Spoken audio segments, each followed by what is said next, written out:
Not so long ago, unscrupulous people dumped nuclear effluents into the sea, which led to the mutation of more marine organisms. The Heroes Association sent two S-class heroes to the scene, and right now, with the help of Super Radio, the host was broadcasting live from the place of advent. A superhero in blue robes hovered over the ocean, where the whirlpool was swirling. From the whirlpool, mutated red fish bent down on the hero. Looking at these animals, the hero frowned and said that these guys have no shame or conscience. How many nuclear emissions do it take to create so many mutated creatures? Clenching his fist, the S-class nimble man enveloped him with a blue aura and shot it towards these mutated fish. The streams of energy destroyed the fish like flies, but there was no end to them. From under the water they unhitched with a crackle of electricity, but Nimble Man did not give up. Shouting that he would solve them all at once, the hero began to accumulate a ball of water between his hands, and then disconnected them on both hands and calling the name of the reception released a water tornado towards the fish. Zhu Shuntian, a student who has no strength, was watching the whole incident through the phone.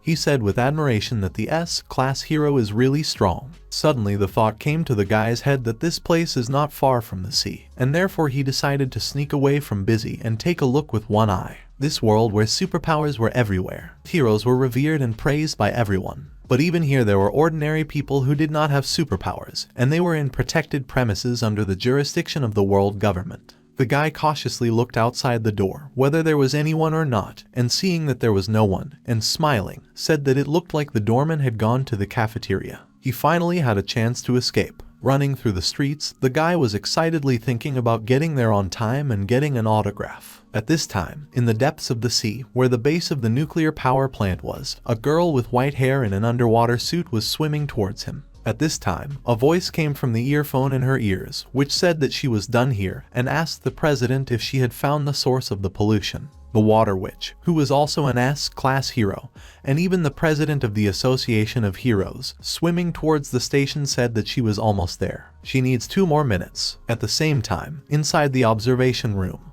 one of the observers said with concern that the camera shows that someone is approaching the territory at high speed. A man with yellow hair asked a subordinate about how the hell they found this place, and was his subordinates mocking him. This is a nuclear plant built at the bottom of the sea at a depth of 5,000 meters. At the same time, there was a crash and a huge hole appeared in the wall of the station. When the fervor subsided, the Water Witch appeared, smiling maliciously, said that she had finally found him. Looking at the uninvited guest, the workers immediately recognized her by her silver hair and suit and in a panic did not know what to do. The girl, looking at them, said that it looked like they were very brave once they dared to cause riots on her territory. Shouting that they should burn an ode, the girl immediately released several whips of water with which she threw the workers away. After the girl had finished off the workers, she received a call from the news anchors of the Superpower wireless television. The presenter asked her that she was looking for a source of pollution, so that's what the situation is now. Looking at the holographic screen, the girl said that they called just in time. She just finished dealing with these people. She also found a factory and was going to deal with nuclear pollution a little later. At this time, the girl abruptly turned towards the camera with anger and raised her akin finger and said that these scum should not force her to visit this place again. Otherwise, she guarantees them that next time, they will be the first to suffer from the source of pollution. Watching this broadcast, Zhu Shuntian admiringly said that it was really cool to have strength. At this time, the guy was seen by one girl with silver hair and a guy with red hair. Grinning, the guy told his girlfriend that based on the clothes of this guy, he was from the School of Animal Husbandry. The girl, too, looking at him, said to a friend that they should teach this pet that wanders the streets a lesson on behalf of the teacher. At the same time, a spirit woman with golden hair was hovering over the heavens of the world. Looking at the world from above, she asked with interest what was going on in this world. The woman was the mistress of the heavenly kingdom, Zai Wangmu. Looking at the people from whom negative energies emanated, the girl grimaced and said that they were all vile. These people are just terrible. They are definitely not worthy of her soul. When will she have a chance to restore her physical body? Turning around, she suddenly saw a guy without this evil energy and was surprised to notice that it looked like she had found a suitable vessel. At this time, the red-haired guy, looking angrily at Shuntian,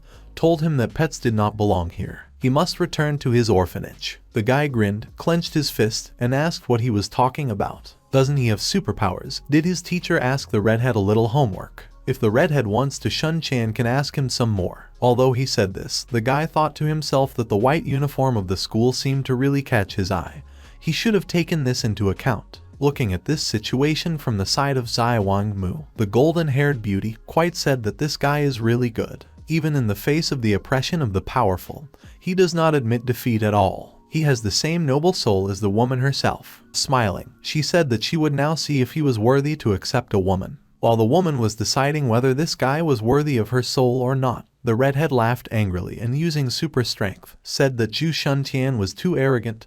They definitely should teach him a lesson. A vine wrapped around the red-haired man's hand, and shards of ice rose above the girl's hand. The sun was shining in the sky, but Shun Tian's bound cries were heard in the forest, asking him to be released right away. Looking at these two with anger, the guy once again told them to let him go, they are crossing the line. Smiling maliciously, the girl told the guy not to look at her, so she was already ashamed. The redhead approached the guy with bloodlust in his eyes, said that he had recently learned a new technique, and it looked like he saw a great chance to try it on this guy. Looking apprehensively at this patient, the guy thought that he should have just ignored them. The redhead hit the trunk with the force and shouted for him to listen to his command. The red-haired man's power penetrated the tree and went along its roots, waking up one monster. The monster with 4 eyes asked gloomily about who was disturbing the king's peace, and the redhead laughed loudly and shouted that his power had worked. The girl asked him what he had done, but with delusions of grandeur, the redhead said that he would force the weight of the forest to obey him.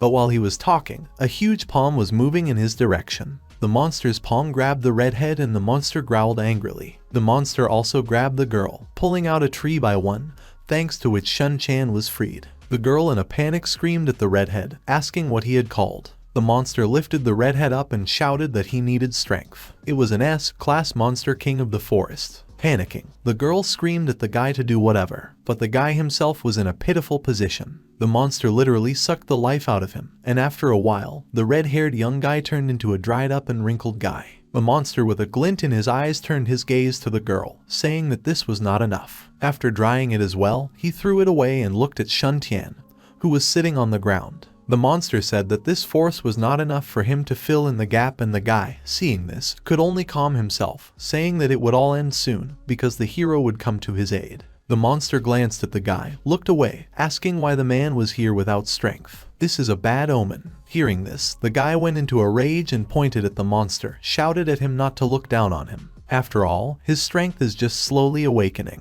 When he has it, he will kill such monsters in a matter of seconds. Lifting the guy by the collar, the monster looked at him and laughed loudly, saying that he had never heard such loud words from bugs like this guy. At this time, a fire talisman flew from somewhere and crashed into the shoulder of the monster exploded. Because of the pain, the monster threw Shun Tian away and he fell headfirst. With the wind blowing, the girl went downstairs asking the guy if he was okay. The girl with the huge roll of scroll on her back was King Meng from the east of the 66th generation of Taoism. In the city of Mirage, where the headquarters of the Association of Heroes was located, an alarm was heard inside one of the premises of the association, reporting that a strong energy reaction had occurred in the area of Mount Yuden. It is also assumed that there was an S-class monster king of the forest. Looking at the red screen of the holography, a red-haired girl who was in the room asked which of the heroes they could summon right now. A girl with short green hair, apparently an assistant, said that most of the S-class heroes are on assignments. Adjusting her glasses, the girl added that the hero Bright Star is already on his way back. A red-haired office lady with a gloomy face said that it means that there are only A-class heroes in the city now.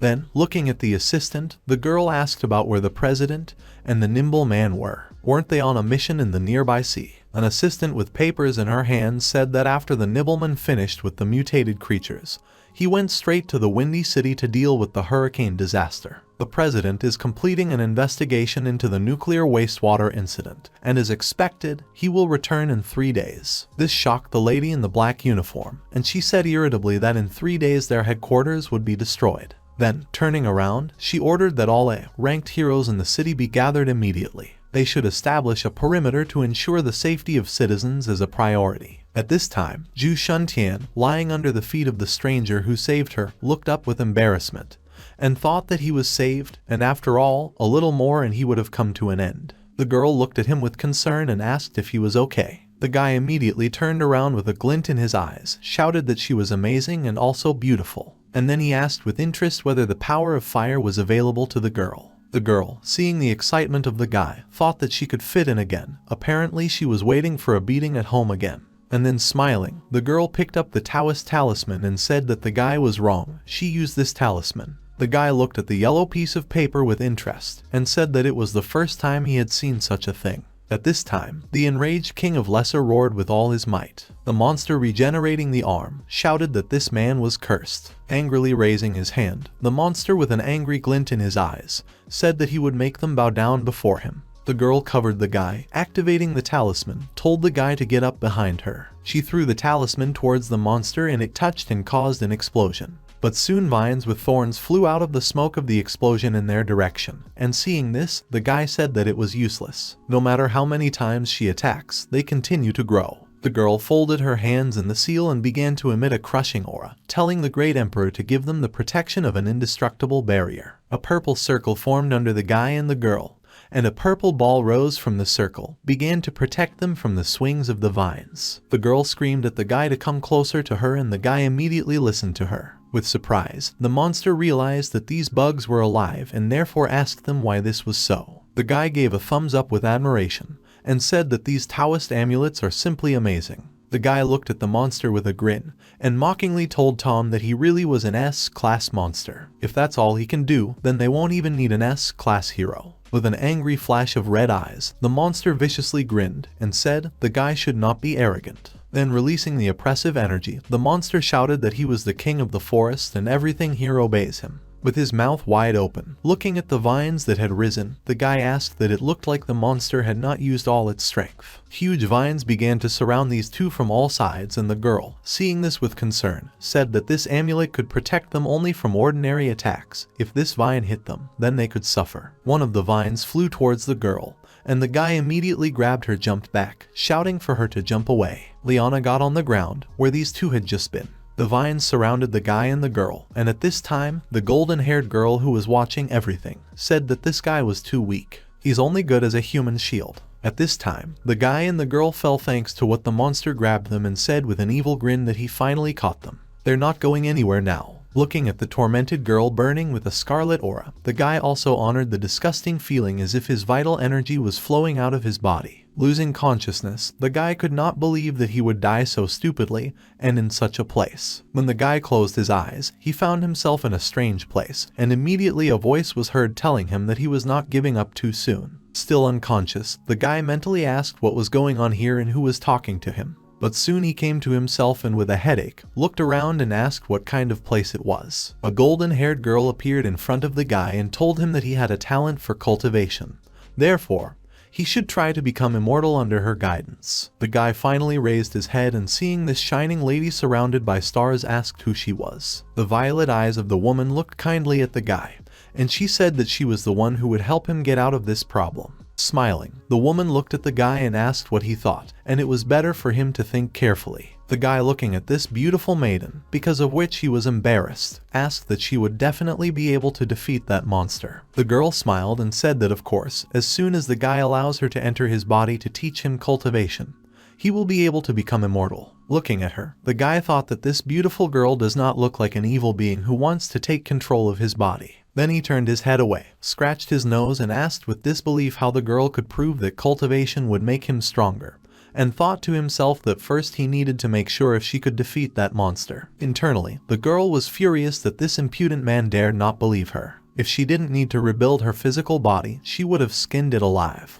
But restraining her thoughts, the girl smiled awkwardly and said that he was telling the truth. Cultivation opens up many advantages. The guy, still looking doubtfully at the girl, asked her what these advantages were. Approaching her, the girl smiled and said that cultivation cleanses and calms the mind, and also allows the guy to live for thousands of years. He will have a lot of time to study the world and the true meaning of all things. Snorting, the guy spread his hands and said that thousands of years sounds stupid. Even if it's true, he doesn't need to live that long. The girl created a ball with elements inside and between her hands, and said that longevity is just a bonus. Cultivation will allow the guy to control the natural elements, not to mention that he will also be able to move mountains and divide seas. The power to create or destroy the world will be in the hands of the guy. The guy twisted his face, said that he did not believe her. Despite everything she had just said, he was going to die anyway. Enraged, the woman hit the guy on the head with a ball and screamed that he was stupid. When he opens his mind, and when she enters his body, she will share her power. The guy remembered the girl who saved him,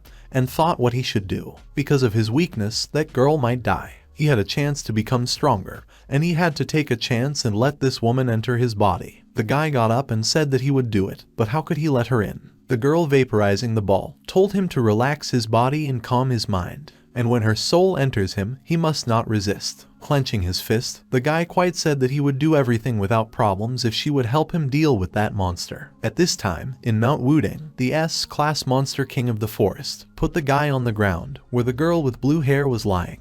Grinning, the monster said that this pathetic little man spoke so boldly that he would stop him. It looks like it will happen in the next life. While the monster was holding the guy, suddenly a flame lit up on his forehead, and his black hair turned gray. The guy released a murderous aura and shouted that he would not need the next life, because he would kill the monster right now. The monster looked at the guy burning with red energy with surprise and said that it was impossible because he had to absorb his energy. The guy with the tattoos on his face frowned and shouted for the devouring monster to obey him and devour everything in its path. After the guy's words, a blood-colored ball began to form in front of his palm, which began to pull all the power out of the monster, forcing him to freeze in place. The monster, feeling the numbness of his body, asked with horror why he could not move. The red ball began to absorb the monster, raising a storm of energy. At the same time, the golden-haired girl thought that even 10% of her strength would seem incredible to the boy. If she could convince him to cultivate the path of immortality, her revenge plan could finally progress. While the girl was thinking about her own, the ball completely absorbed the monster and then disappeared after leaving only the wind. The guy flying in the sky began to descend, and as soon as his foot touched the ground, he came to his senses and asked about where the monster had gone. And then, with a pale face, he asked about what had just happened. Turning around, he saw an immortal cultivator who told him that the monster had been slaughtered by his body. And then looking at the guy, the girl added that as he sees, she did not lie to him. Once he started practicing her technique, he would be able to increase his strength. The guy said with admiration that cultivation is amazing and he wants to learn it. At this time, at the Shanghai City School for the Unawakened, someone shouted, asking if they could go faster. They should not drag their time, because if they hesitate, none of them will fly away. On the football field of the school, there was a huge plane similar to a mic, just large, in which people entered one by one. And there were a lot of other people next to the transport. Standing next to the plane, a girl in an office uniform told the students not to panic. The Superhero Association has already sent 2A ranked heroes to protect them. All of them will be able to safely evacuate. At this time, one of the blonde students, another fat student, asked if he had seen Zhu Tian. Xiao, scratching his head, seemed that most likely he had sneaked away again to watch the battle of rank heroes, so the blonde cannot worry about him. In the vicinity of the school, someone bent high over the forest when it was surrounded by strange-type monsters. This someone was an A-ranked superhero named the Fiery Executioner, and folding his hands in technique, he used ninjutsu and spewed a fiery phoenix. The fiery phoenix that escaped burst into the enemy camp and engulfed the monsters in flames. At this time, a human voice rang out from the crowd of monsters, telling a friend not to take away his prey. The bespectacled man with a murderous look turned around and let out smoke from a cigar. Dissatisfied in an instant, appeared with flashes of lightning behind the monster, cutting it in half. It was an A-rank superhero in 10th place, Lightning Blade. Surrounded by tree-type monsters, the two heroes leaned on each other's backs. The Fire Executioner, using the seals again, said that it was boring here. He would like to fight the king of the forest as soon as possible. His partner grinned and told him not to be so self-confident, that there was a huge difference between them and an S-rank monster. It would be suicide on his part. At this time, suddenly one of the monsters gave a roar and all the monsters turned and ran into the forest. Looking at them, Lightning Blade, not understanding, asked about what happened. Why did these monsters head into the depths of the forest? The shocked Fire Executioner looked at his friend and asked if the king of the forest had really been defeated. At this time, the guy was looking at a bunch of monsters that were running right in his direction and asked what was wrong with them, because now they are running straight to him. Raising his hand, the boy said he began to expect the same power as it was that time, but nothing happened. With shock and panic, looking at his hand, he shouted that there was no reaction. The girl, looking at his attempts, grinned, said that for the first time the guy did everything with her help, so that he could repeat it himself. He needed to train more. Turning to the girl, the guy asked in surprise that he would have to run away now. The girl smilingly said that learning cultivation takes time, so he should run faster. Taking the blue-haired girl on his back, the guy ran as fast as he could, chased by monsters. On the way, he shouted to the blonde that she was talking too easily about this. It would be better for her to help him, or he would be finished. At this time, a thunderstorm was raging in another place in the sky. In this overcast sky full of clouds, someone was urging himself to fly with all possible speed, telling himself that he needed to hurry up. It was the S-ranked hero Bright Star. At the same time, in the forest, where it was sunny, Chen Xingxuan, the daughter of Nimble Man, was in a panic looking for some kind of bracelet on the ground. A girl with pink hair tied in 2 ponytails, in a panic, said that she wanted to check if her superpowers had recovered, but lost the bracelet. At this time, she heard a sound, and turned around, shouted in shock that where these monsters came from. Quickly getting up, she began to run in panic, shouting that the monster did not approach her. Running with all her might in the forest, the girl cursed her luck, asking why she was so unlucky today. Approaching one fallen log, she bent down thinking that she would not die here. When she ducked, Jutian suddenly appeared right in front of him, carrying a girl with blue hair. Raising his head, he looked in shock at the girl flying straight at him. The girl also noticed the guy, shouted at him to get out of the way. But the guy was looking only at the girl's body approaching in his direction. The girl with the ponytails fell right on the guy, which is why all 3 fell. As a result, the guy remained pressed between the 2 girls, which made him feel incredibly soft and even thought that he was in paradise. When they got up, Xingxuan, the girl with pink hair, asked the guy for forgiveness, saying that she didn't think anyone else would be here besides her. The guy lifted the blue-haired girl back on her back and told the other girl that they didn't have time to talk, because they were surrounded. Looking at the monsters that were pressing on them from all sides, the guy said that since she was alone in this wilderness, she was probably awakened, so she could use her superpowers here. The girl looked at the guy with guilt and said that although she was awakened, she had lost her bracelet. The guy thought that some kind of ability seemed to need additional equipment to use, but still looking at the girl with disbelief, the guy asked her that she would definitely be able to kill all these monsters with this bracelet. The girl was enraged by the guy's distrust, and she screamed that as soon as she put on the bracelet, she would kill these monsters in 3 seconds. Lowering the blue-haired girl back to the ground, the boy said that this forest was too big.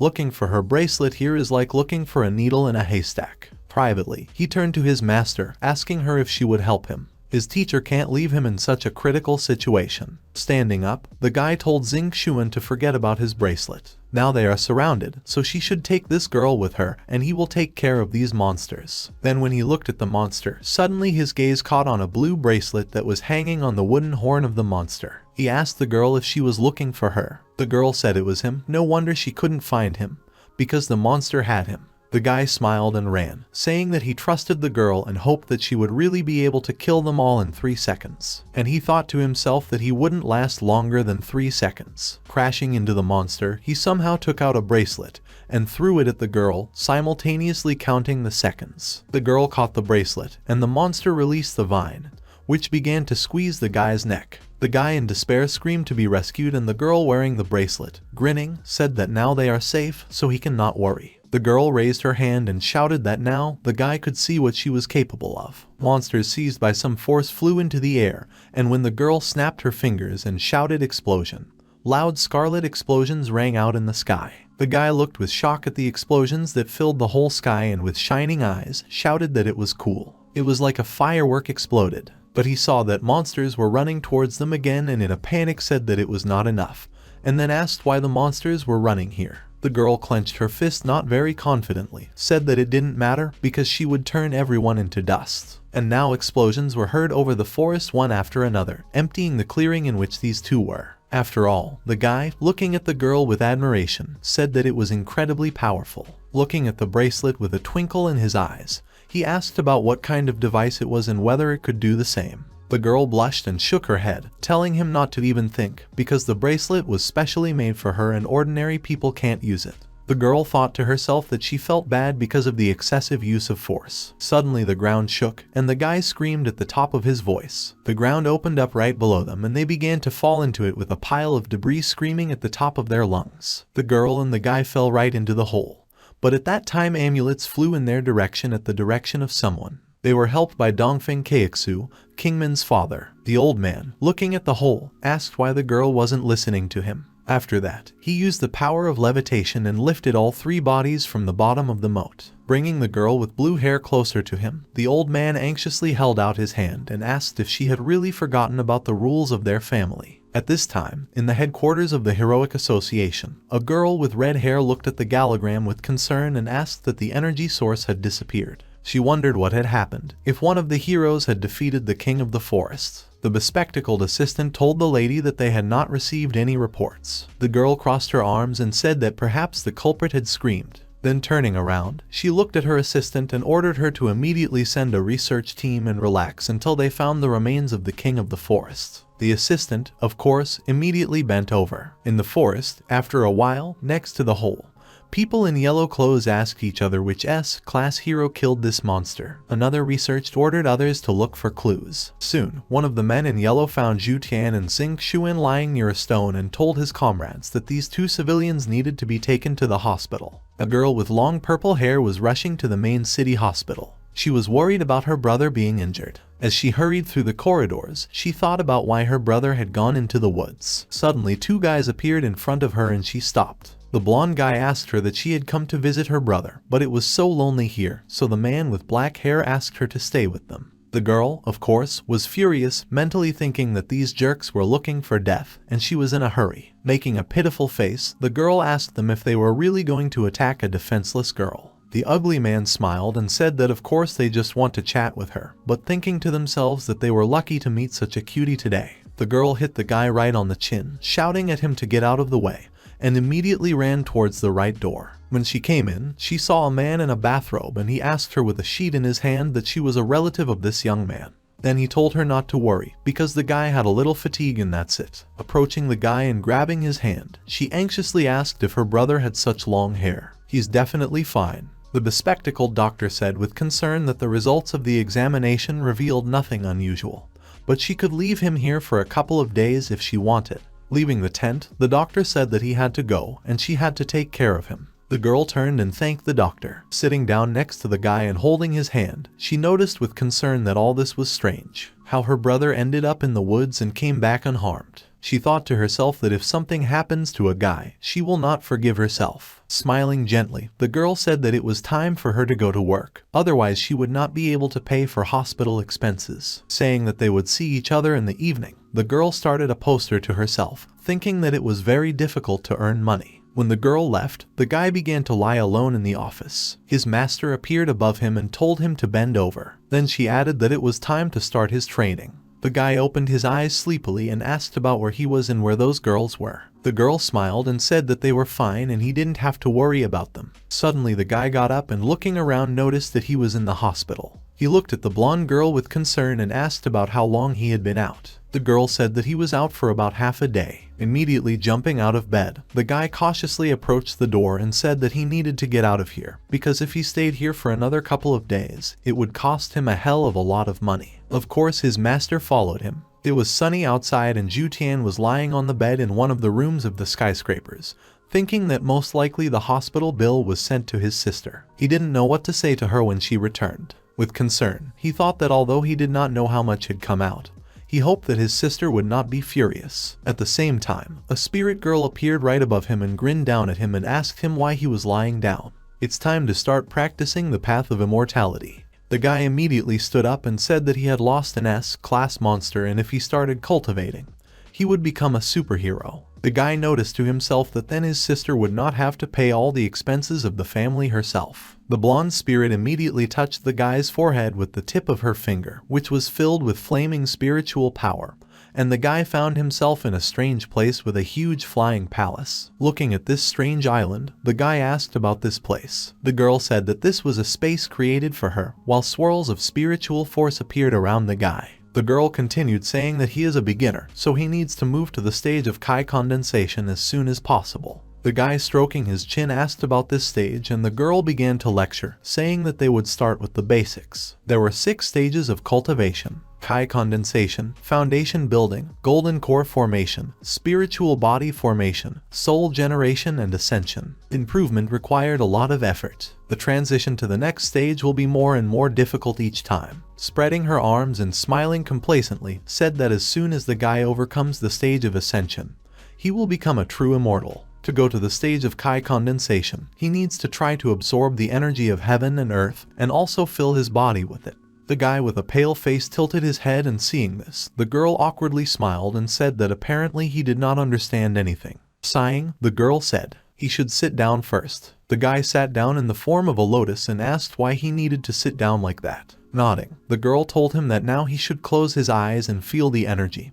He should feel that it is everywhere. This energy was Kai and he should absorb it into his body. The guy began to concentrate and felt the blue energy and began to absorb it. The girl, looking at him with admiration, said that he would become immortal in less than 100 years. He will serve as an excellent vessel for her. That day, the sky was filled with black clouds and thunderstorms, and lightning raged in it. Under this cloudy sky, there was also a blonde spirit, and a lot of people gathered in front of her. One of the people who was in front of everyone, apparently the leader, told Wangmu that it was time for her to give up the title of Mistress of the Heavenly Kingdom. All these years she oppressed them because they were men, so they didn't want to put up with it. The leader of these people was Zhao Yang Zhengchun. Grinning, the girl said that he could not speak like that, because many themselves obeyed her. Shouting that this was not true, the guy added that today they were performing a heavenly judgment. And then he ordered everyone to go forward. The man released several clumps of purple balls towards the girl, which immediately crashed into the transparent shield that the girl released. She screamed that this action was stupid, because she was the mistress of the heavenly kingdom and its ways, she was the law here. Therefore, all the rebels must die. Having said that, the girl released a pillar of lightning. Seeing this, one of the attacking men turned to the leader with concern and said that she had cultivated for millions of years. They were definitely not her rivals. The leader with a serious face said that he had foreseen this, so they just have to follow the plan. The girl snorted, called all of them non-entities, and then asked if this was really the level of the heavenly kingdom. Suddenly, a cute laugh rang out behind the girl, and hugging the blonde by the hand, the girl with blue hair, smiling, told her that she should not be angry at these annoying men, they are not worth it. The girl has prepared heavenly wine for her sister, she should increase her power. The blonde, confused and delighted, said that it was very nice of her. Today she would destroy these men and make the heavenly kingdom a world of women. Then taking a cup of wine, she drank it, but immediately felt something broke the cup. The heavenly orchid filled her palm with spiritual power and hit the girl's chest with it, and the blonde's spirit began to get out of her body. Finally, the blonde saw only the vile smile of the evil sister who was saying goodbye to her, and then her spirit flew out of her body. At the same time, the leader of the men threw a scroll in her direction, and the purple scroll began to absorb her spirit. The girl in a rage asked them that they really think they can seal her with this artifact. The leader of the men closed the scroll that absorbed the soul, grinned viciously, and said that of course it would not be able to seal it, but they found another way. Then the guy raised his hand calling for some kind of seal and said that they would send the girl into the abyss. That's how the array absorbed the scroll, and the girl's soul has been wandering the abyss ever since. After everything she had to go through to get into this dimension, she did not miss the chance to restore her physical body. In the main headquarters of the Association of Heroes, in one of the offices, a woman with red hair looked at a red gallogram, while chewing a nail and thinking that the king of the forest could not just disappear. They're definitely missing something. While the woman was thinking hard, her assistant found something among the data and turned to the girl, Tina. She blushed a little and happily said that she seemed to know who had defeated the king of the forest. Someone filmed a bright star near that place, and most likely it was he who defeated the king of the forest. After hearing the words of a friend, Tina happily said that she always knew that he was a brilliant hero. The assistant asked Tina if she had ever seen the face of a bright star. The assistant girl was wondering what he looked like. The girl folded her hands and said that the personal information of the S-rank heroes is top secret and even she does not have access to it.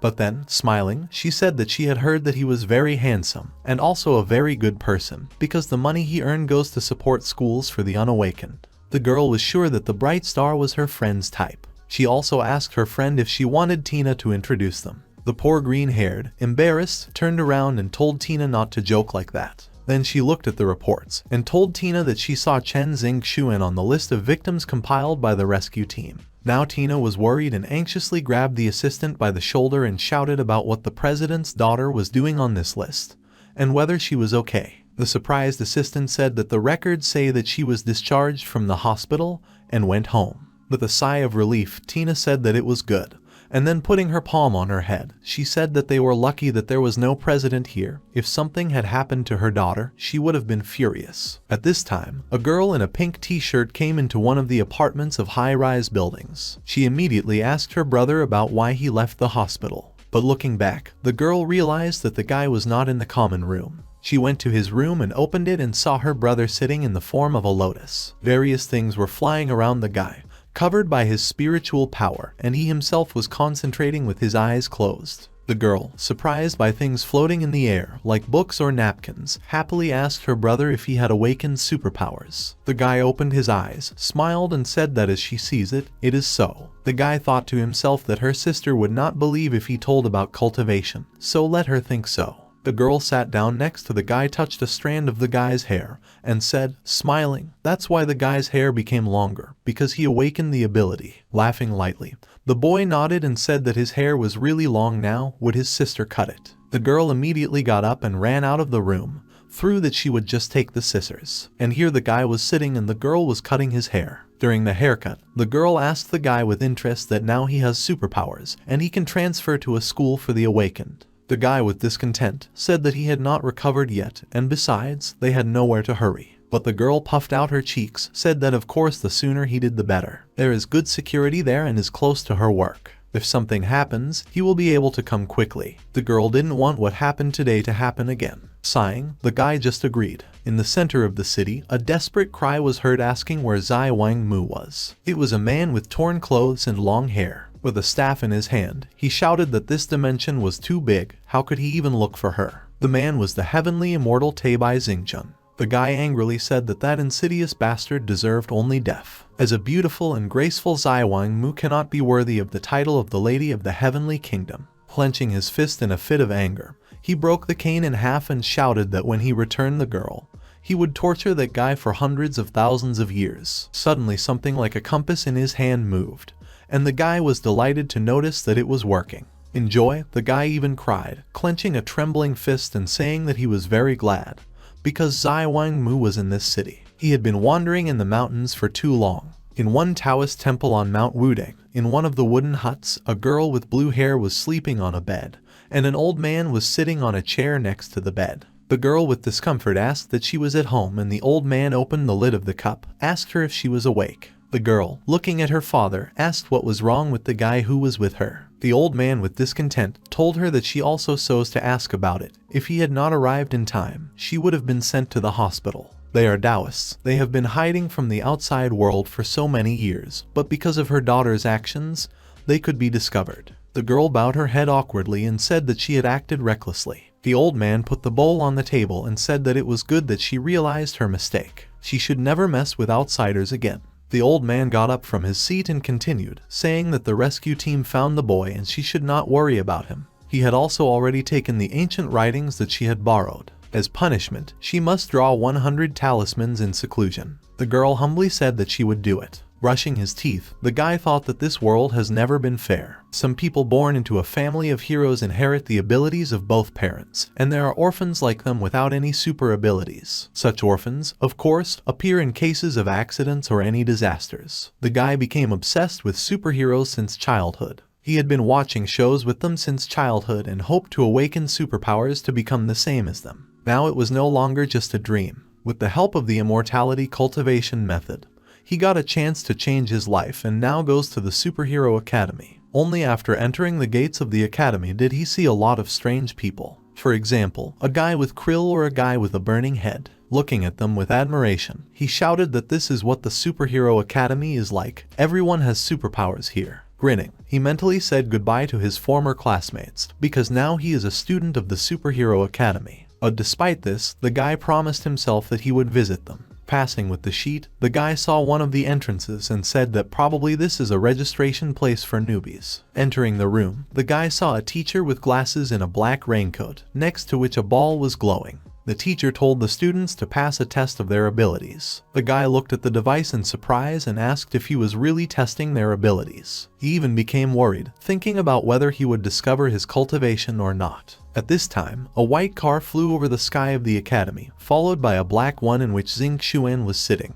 The girl was looking at a hologram in which her mother was. Her mother told her that she had instructed Dr. Sam to study the problem with restoring her superpowers, so she should not create problems yet. The girl is embarrassed and awkward, said that yesterday was just an accident, and so she is careful. Then she added that she was almost there, so her mother shouldn't worry. The black car landed and was immediately surrounded by a crowd of onlookers. A satisfied girl got out of the car and wished everyone a good morning and a good day. Guys with loving eyes looking at her wished her a good morning. When the girl started to leave, one of the fans said that she was too cute. The second added that she was not only beautiful, but also very smart. Her grades are among the best. The third, with fanatical eyes, shouted that he wanted to be her dog. At the same time, a young man with green hair followed the girl, pushing others away and telling them not to get in the way. Wang Jian, looking at the girl, grinned contentedly and said that as expected from her girlfriend, she is graceful. The guy was the son of the richest man, and therefore said that when he inherits his father's property, the girl will become part of his harem. Stretching, the guy yawned with relief and said that he had finally passed everything.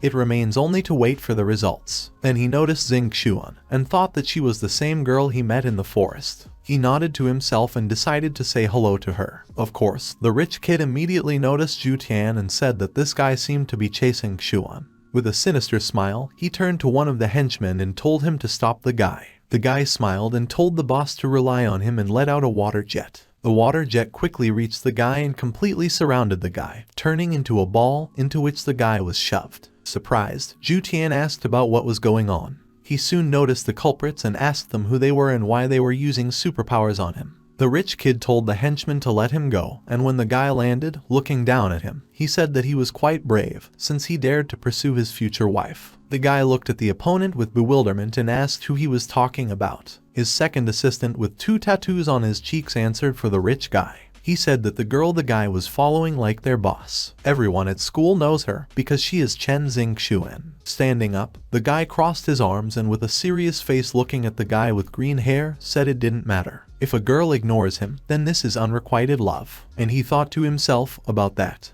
he now knows the girl's name. The first assistant, fat, displeased, told the guy that how dare he say that. And then he added that their boss is the son of the richest man in the world, and Chen Xingxuan is the daughter of the president of the Heroes Association. This couple is blessed by heaven itself. Such a speech, even the son of a rich man was penetrated, and he looked at his assistant with surprise. Laughing, he said that the guy had said well, and handed him the money, saying that this was his reward. Smiling and taking the money, the fat man immediately turned around and shouted at the guy to apologize to their boss. Then the assistant with the bandana added that the guy also had to swear that he would never approach Chen Xingxuan again.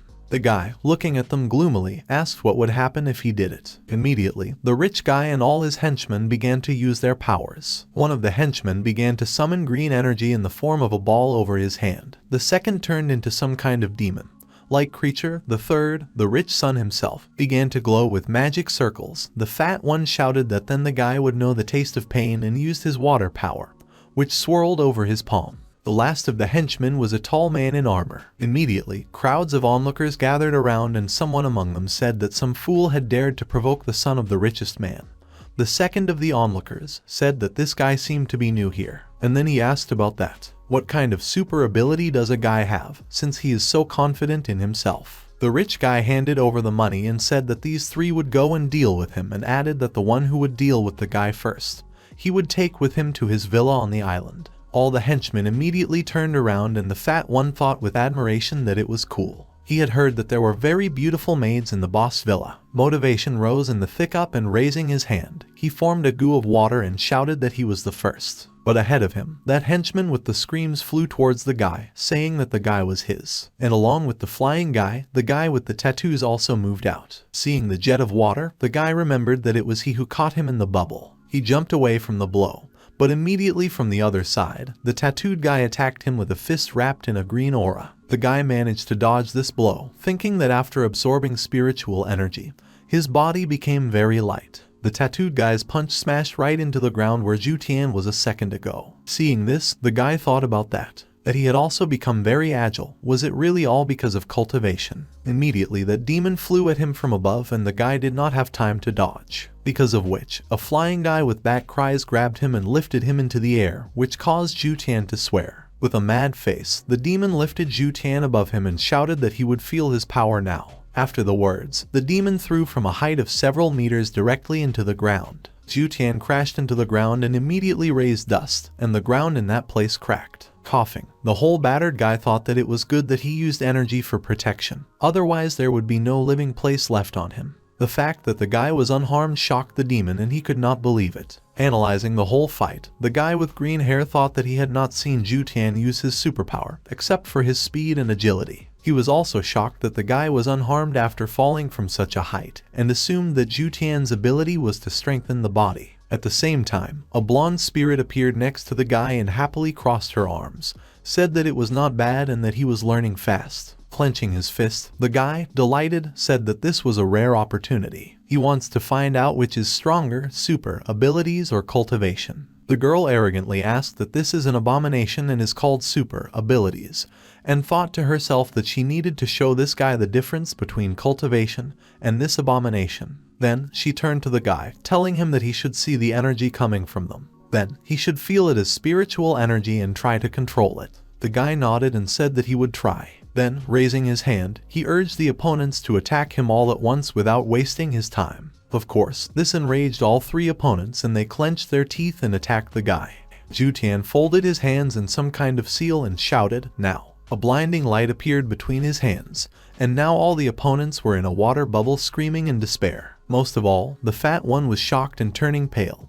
He asked why the guy was using his superpowers. The guy in the face of the opponent only grinned maliciously, but inwardly, he was delighted to the shine in his eyes, and asked the teacher how it happened at all. The girl smugly said that this is the difference between self-improvement and super abilities. Super abilities work using the energy of the owner's body to affect their surroundings, just like a magnet attracts metal. Raising her finger, the girl wisely continued, saying that, on the other hand, self-improvement works by using their consciousness to control things around them and making it, as it were, part of his hand. The guy happily clenched his fist and said that it was amazing. The girl folded her hands in a cross, said with seriousness that the materialization of their consciousness requires a lot of spiritual energy, and with the current supply of spiritual energy, the guy's capabilities are extremely small. The guy scratched his head and smiled stupidly, said that then he would continue to train no matter how later. For now, it's enough that he can beat them. A rich kid and that giant in golden armor were still standing against the guy, and looking at them.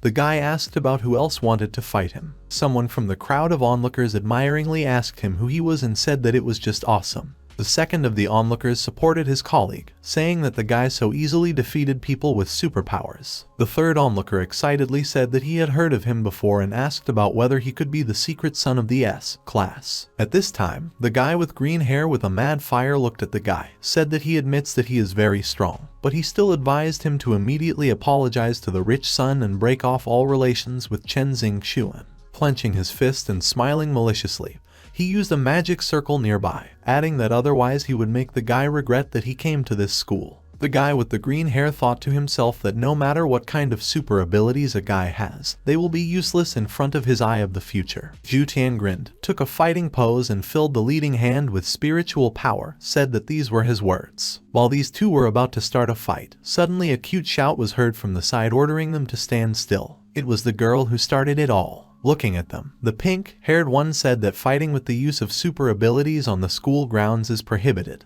They should all go with them to the student council. After her words, the girl noticed Zhu Tian, who awkwardly raised his hand to greet her. Seeing him, the girl thought that this guy did not have super abilities. But then how did he get into school and get into a fight? Pointing to the rich son, she said sternly that according to the rules of the school, bullying those who do not have super abilities is also prohibited.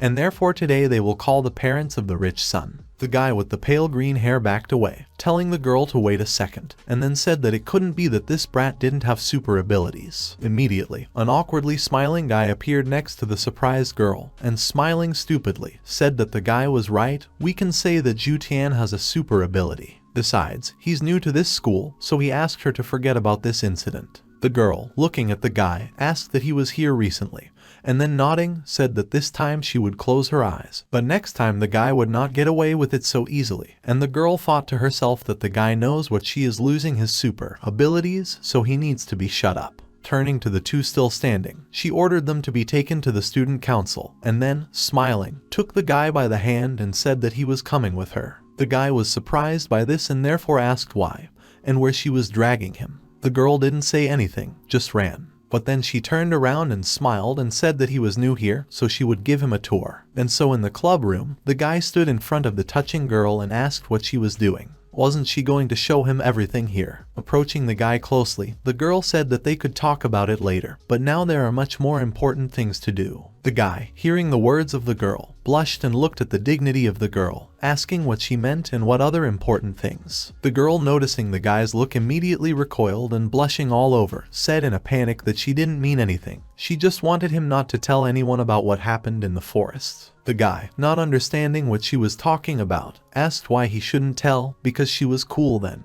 The girl, confused by the guy's revelation, screamed at him to just keep quiet about that day. The guy made a wise look and said that she was one of those who like to stay in the shadows. Suddenly, some guy with green hair opened the door with a pump, calling some bro, hit Jutian with the door, which caused the guy to fall right on the girl and accidentally touched her lips with his, and they both fell to the ground in a not very good position. At this time, the bespectacled man who came in started looking for someone without understanding where she was and suddenly saw a girl and a guy lying on the ground. Stunned, he immediately ran away from the class with a sling of forgiveness for what he had placed. As he ran, he asked himself with a pale face whether it was not his imagination, because Xing Xuan was with some guy in the club room. It should be sensational, and therefore he should tell everyone about it. At this time, the embarrassed girl pushed the guy away, shouting for him to get off her. The guy was also confused and said in a panic that he didn't do it on purpose. The girl, pressing her back against the door, said threateningly that she would kill the guy if he tells anyone at least about what happened here. Turning around with tears, the girl once again threw that if he took a chance, then he was a corpse,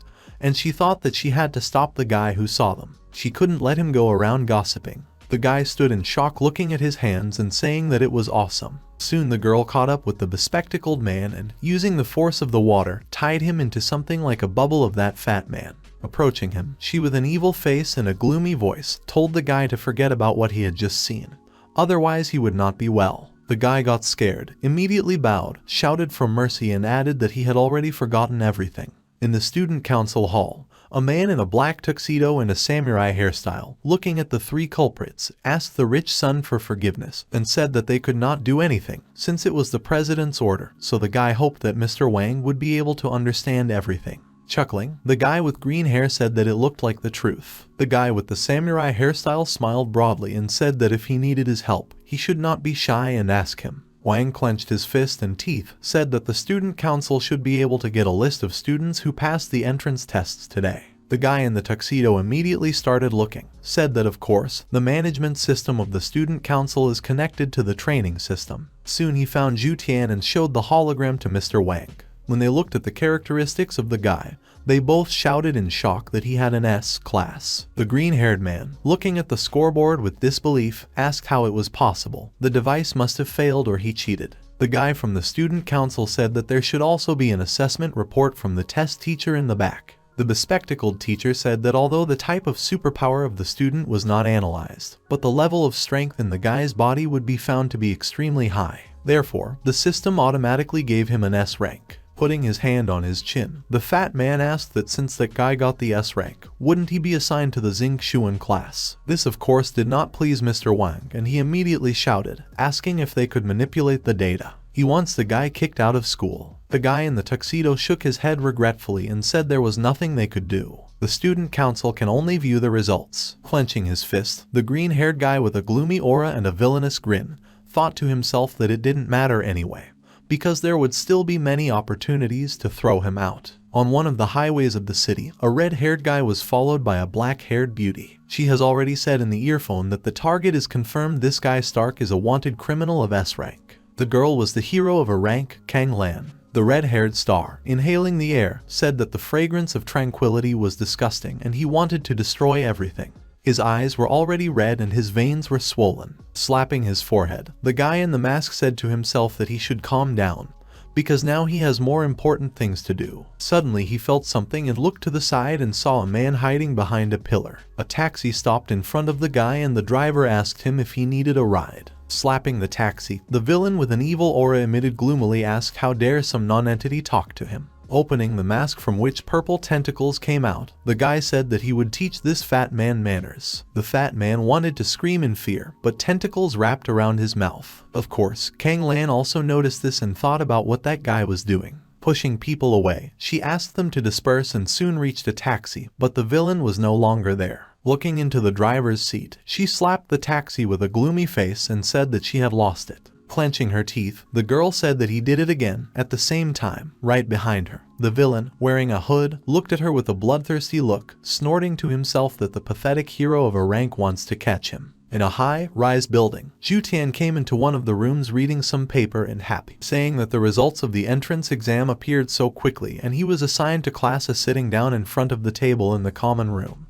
He happily said that Yunshu would be very happy when she came home and saw them. Standing up, he said that as long as he was free, he should use this opportunity to cultivate. He should get to the Kai purification stage as soon as possible. After some time of cultivation, the guy opened his eyes and clenched his fist with a puzzled question about why he did not feel any Kai. At this time, a spirit master appeared nearby and said that it was rare when she saw him so diligent, and then added that yesterday, when the guy was cultivating, he absorbed all the nearby Kai in one fell swoop. The girl hugged the guy, said that if the guy wants to do cultivation, he needs to go to a place where nature is well preserved, like in the forest where he was last time. The guy, confused by the teacher's actions, asked that he had to go through so many difficulties to absorb Kai. The girl smiled contentedly and said that in fact, the Kai that the guy absorbed yesterday, she had collected in the forest in advance. She couldn't risk the guy finding it too difficult and deciding not to study. The guy, realizing that he was deceived, trembled all over, saying that it was all a trick. Suddenly the doorbell rang,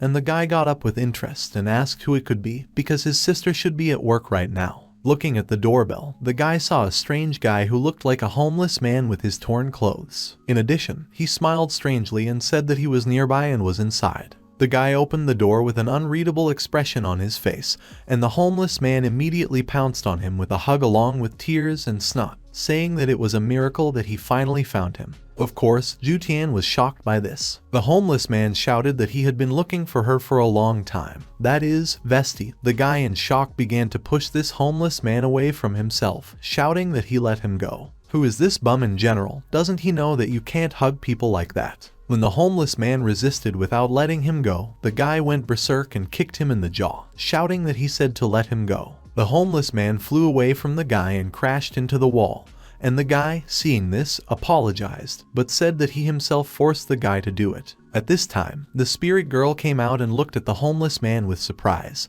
said that it was no wonder that the voice was so familiar, and then she asked that homeless man what he was doing here, calling him by. The guy awkwardly scratched his nose and asked if he was a friend of the master. The girl, too, awkwardly smiling, said that it was possible to say so, and the homeless man, or rather Bai, stood up, still crying, hugged the girl, saying that he had finally found her. The girl seriously looked at the spirit of this homeless man, told him to stop being such a crybaby, because by doing so, he makes a fool of himself. Since he was here, the girl asked him if he knew where the girl's physical body was and if there was a way to get it back. Bai awkwardly averted his eyes and said that he had used a medicinal pill to bribe Star-Lord Beidou to secretly open a spatial portal for him. He hurried into this world to save the girl and forgot how to return. Of course, this revelation infuriated the girl, and kicking him in the face, the girl screamed that he was an idiot.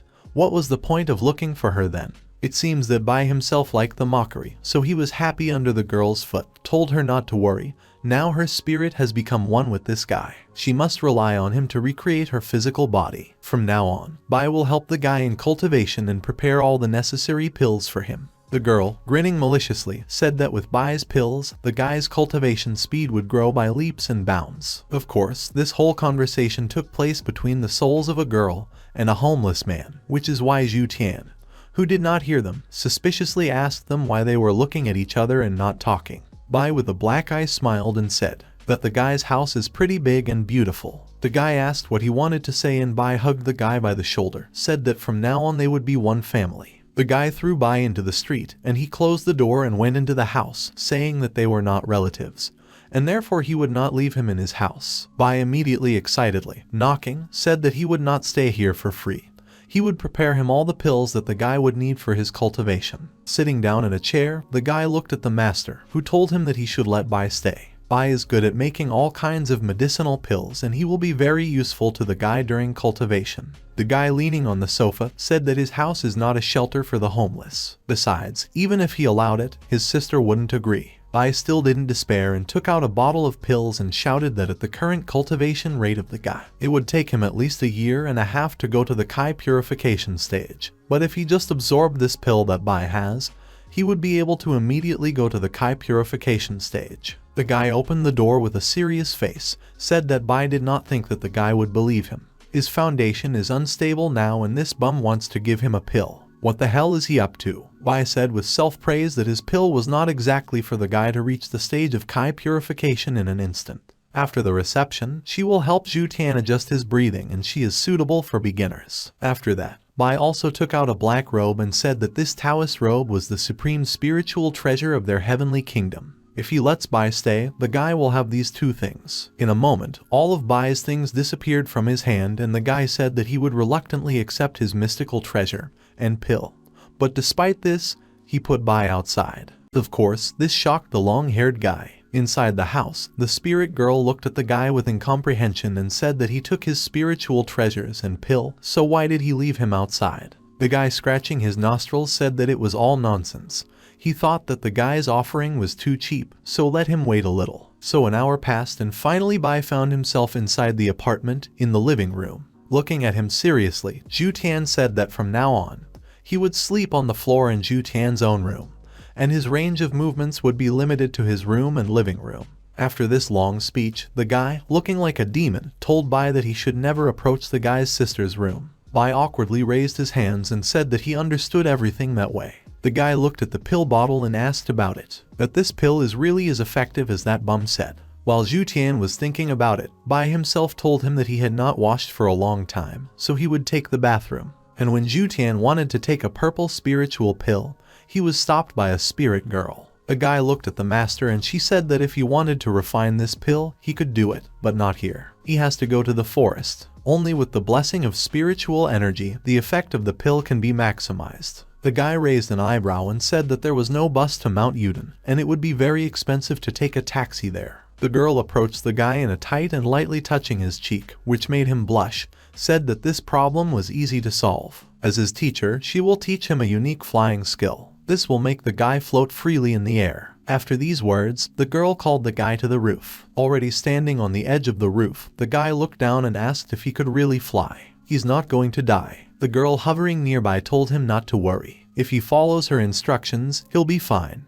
The guy put his hand in the seal and began to concentrate spiritual power throughout his body, and told him to take off. And now, overjoyed, he noticed that he was hovering over the roof. The girl took his hand and said that they should fly, because his sister is coming back at 10, so they should hurry. The guy of course agreed. Looking at the beautiful lights of the night city, the guy said that the technique of immortality is really amazing. After a while, they reached the forest and landed on one stone. She said that this place is very rich in spiritual energy, so they will stop here. Afterward, the girl told the guy that the pill had been refined and purified by her divine power Xian Zai. Unlike ordinary pills, the energy does not mix. The guy can absorb it without worrying that it will affect his shell. The trick to purifying a pill is to use spiritual energy to transform the energy inside the pill. While the girl was talking, the guy had already sat down in the lotus position and started cultivating, which is why the spiritual force began to gather. The girl, seeing this, continued her instructions. She told the guy to use his spiritual energy to activate the pill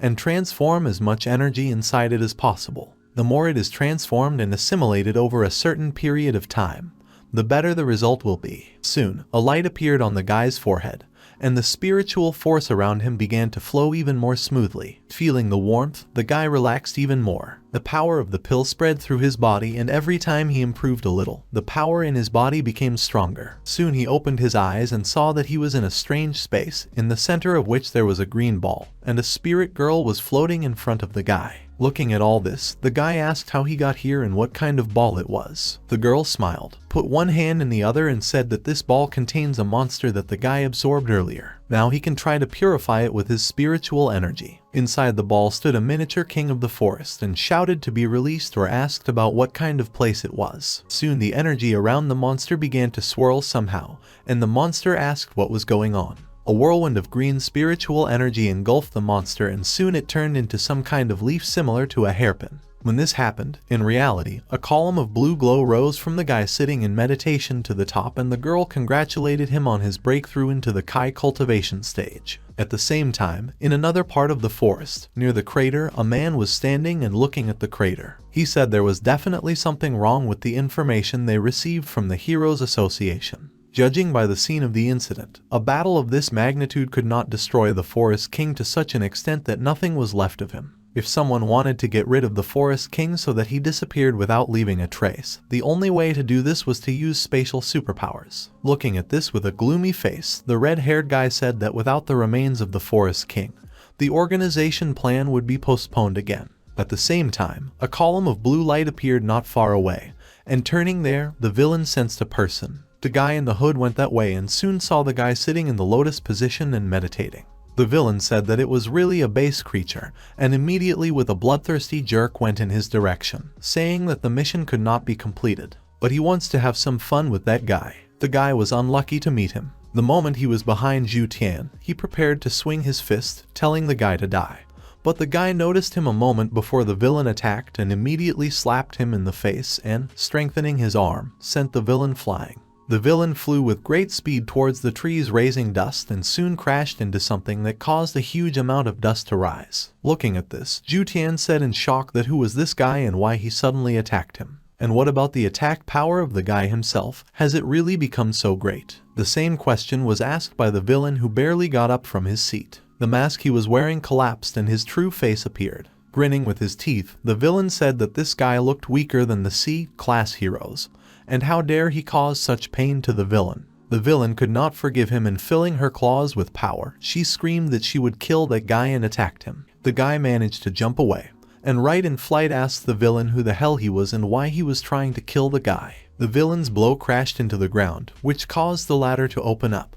But the villain did not stop and leaning his hands on the ground, made a chopper out of his legs right when Zhu Tian landed on the ground. But still the guy managed to duck and not get hit by the villain. The villain shouted that the lower beings did not deserve to know his name, and thought to himself that a minute ago, he was too careless. Now he's going to show this guy his true strength. With these thoughts, he began to move very quickly and push off from the ground and trees, thereby accelerating himself even more. Zhu Tian, of course, witnessed this madness and finally the enemy immediately attacked from 5 sides with lightning speed. And Zhu Tian, due to the fact that he could not see the enemy, could only stand in a defensive posture and block vital points. Looking at the strengthening of the villain, Zhu Tian wondered how this guy became so fast. And finally, the guy failed to block one of the villain's strong kicks, which caused him to fly towards the wall and crash into him, imprinting his body in the wall. The villain shouted that he was only capable of this. The guy coming out from behind the wall and wiping the bruise in his face asked his master why it was so difficult for him to defend himself now if earlier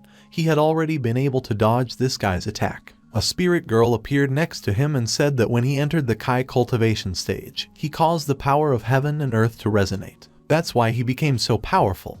But now that resonance is over, nodding, the guy anxiously asked his master if she could teach him some fighting techniques. Otherwise, he won't be able to beat this guy. The girl folded her arms under her chest and said that the guy would not be able to study too complex techniques for a while. And then the girl had an idea and she told the guy about it. One day, she discovered a great immortal technique that could be perfect for him right now. The guy asked with interest what kind of technique it was and the girl, without saying anything, grabbed the guy by the face, which caused him to blush deeply, but the girl only kissed him on the head, passing the technique through spiritual energy. After putting her index finger on her lips, the girl said that this technique is called a finger-piercing clouds. It allows the guy to instantly gather spiritual energy around him and release it, creating a powerful and destructive force. It's simple and powerful. The girl put this knowledge into the guy's head because he already had to learn it. The guy is still red as a tomato, said he learned it. At the same time, they saw something fly up into the sky.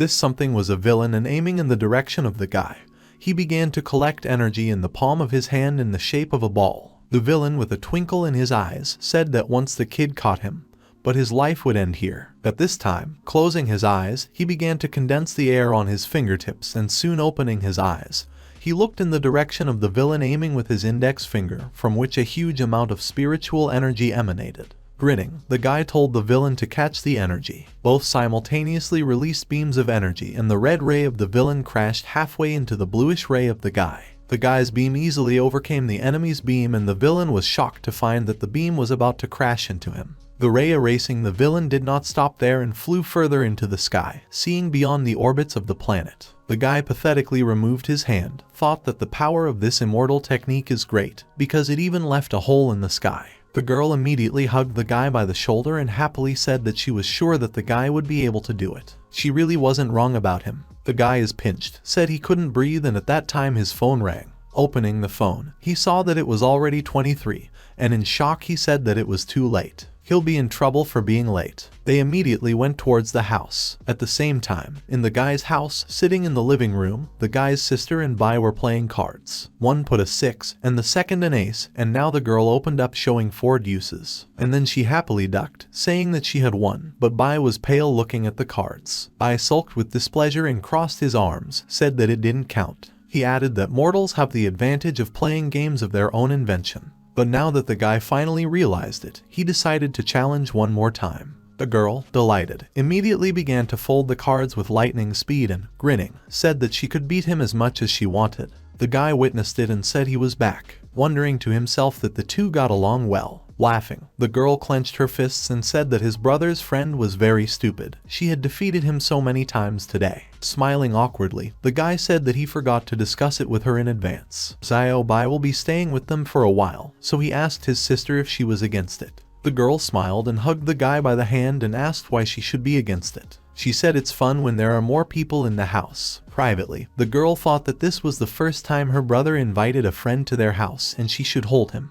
At this time, Bai smiled nastily with the cards in his hands, told the handsome man to take care of him. The guy noticed the guy's clothes, thought about Xiao Bai wearing his father's clothes. His father and mother's room had been locked for so long, and it looked like the door had finally been opened today. Somewhere in the West China Sea, on one rock, there was one building. There was thunder and lightning. Several people gathered inside this building, and one of them informed his boss sitting at the head that the mission to restore Stark seemed to have failed. The boss, who had a short red beard and predatory teeth, said that this place is the headquarters of the Association of Heroes, but it is still very difficult to recover the remains. Then he looked away with interest and asked what suddenly happened. A girl in a raincoat and with big glasses said that her power is the tree of life. Whoever eats the seeds of her power, she will be able to determine the current location of the pest. But it looks like he has completely lost his vital signs. Leaning back in his chair, the boss said that the guys from the Heroes Association were trying to ruin his day again.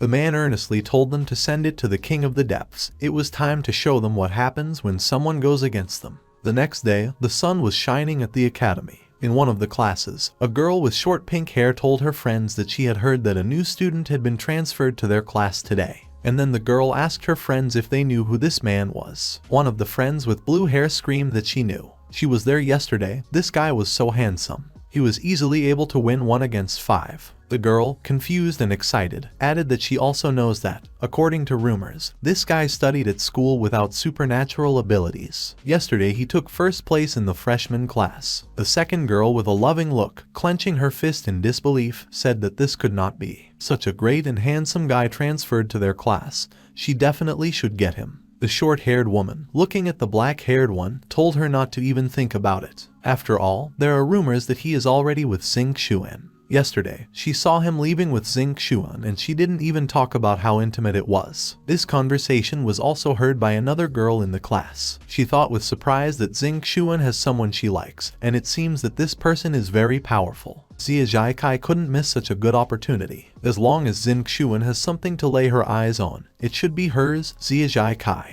It was time for the lesson, and in the classroom, a blue-haired female teacher introduced a new student, saying that this was the newcomer in their class, Zhu Shuntian. The guy stood at the blackboard quietly listening to the teacher, and when she finished, with his arms crossed, He loudly proclaimed that his name was Zhu Shuntian and he was a man who wanted to become an S-class hero. Xing Xuan, who was sitting in the classroom looking at the guy, thought that this guy has considerable ambitions.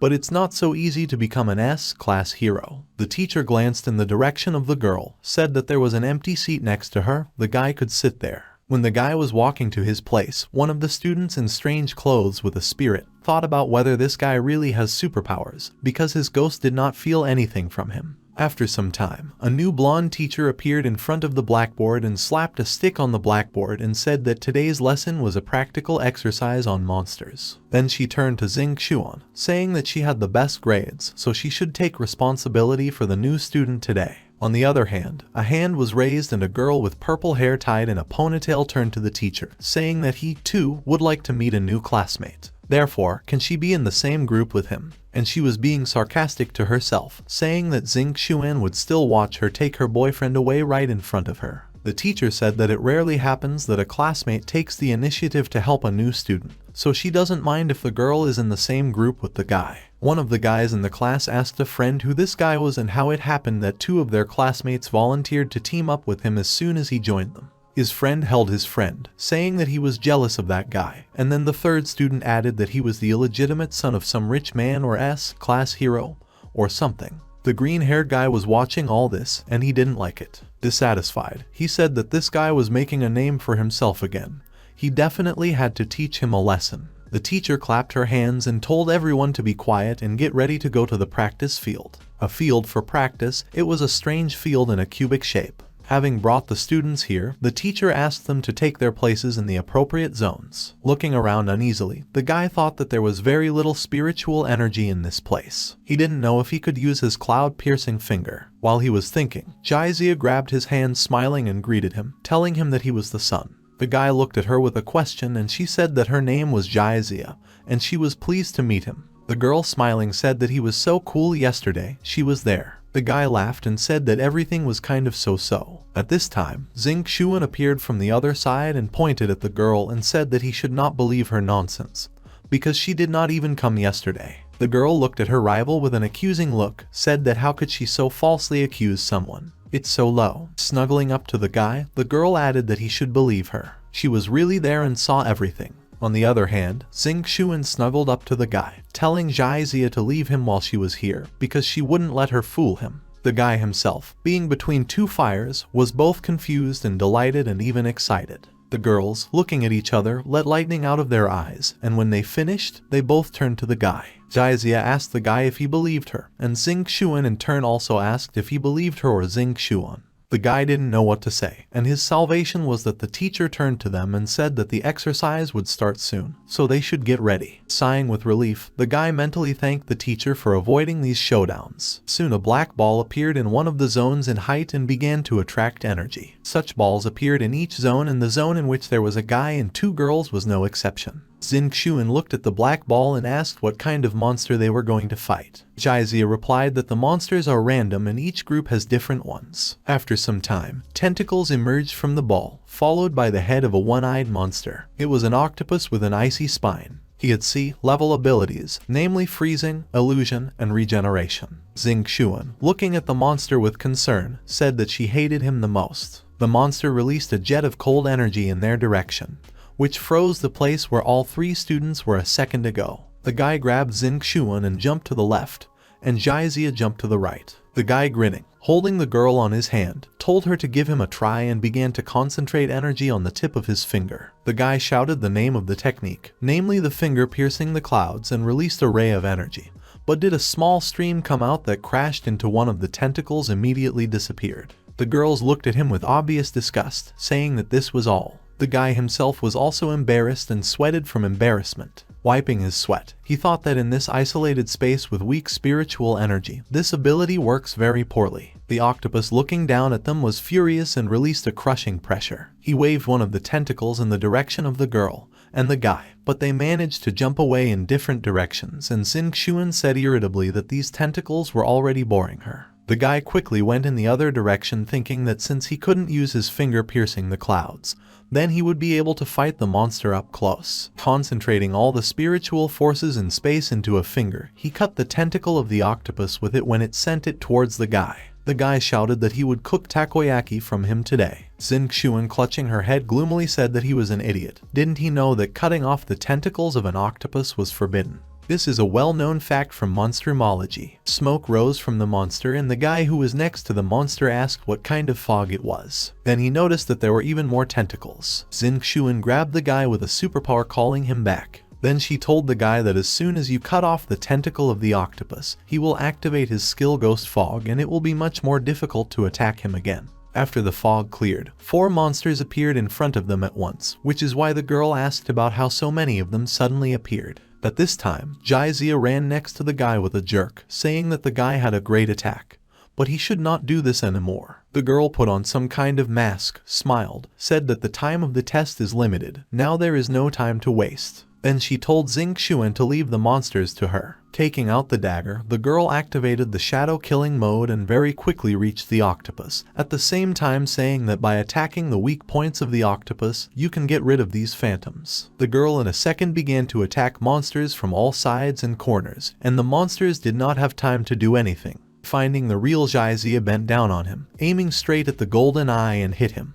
But unfortunately for her, this octopus also disappeared in the fog, and the girl realized that he was fake. The tentacles grabbed her, which caused her to scream with tears in her eyes, and then the octopus exploded and the girl flew away. At the same time, a speaking announcement was heard, that there are 30 seconds left until the end of the training, so the students should hurry up. Xingqian, raising her hand, caused an explosion of reason, which caused the octopus to explode even more. The guy looked at the girl and asked about what she had just said, that he should not attack the tentacles, so why is she blowing them up herself now? The girl, without distracting herself from the calls of explosions, said that the illusory fog skill had worked, and therefore the situation would not get worse if it was bombed. And his weakness is in his eye. If they destroy the core of the eye, the monster will die. Now they don't have time to look for a real body, so she just needs to blow them all up. The explosions did not stop, but to the surprise of the girl, the tentacles broke out of the fog and flew towards the girl and grabbed her boyfriend along with her. Jaizia was also captured, which caused the area to be filled with the screams of the girls. Jaizia asked in disbelief how the octopus could have become so big. He used the illusion skill to make the girls underestimate his strength or something.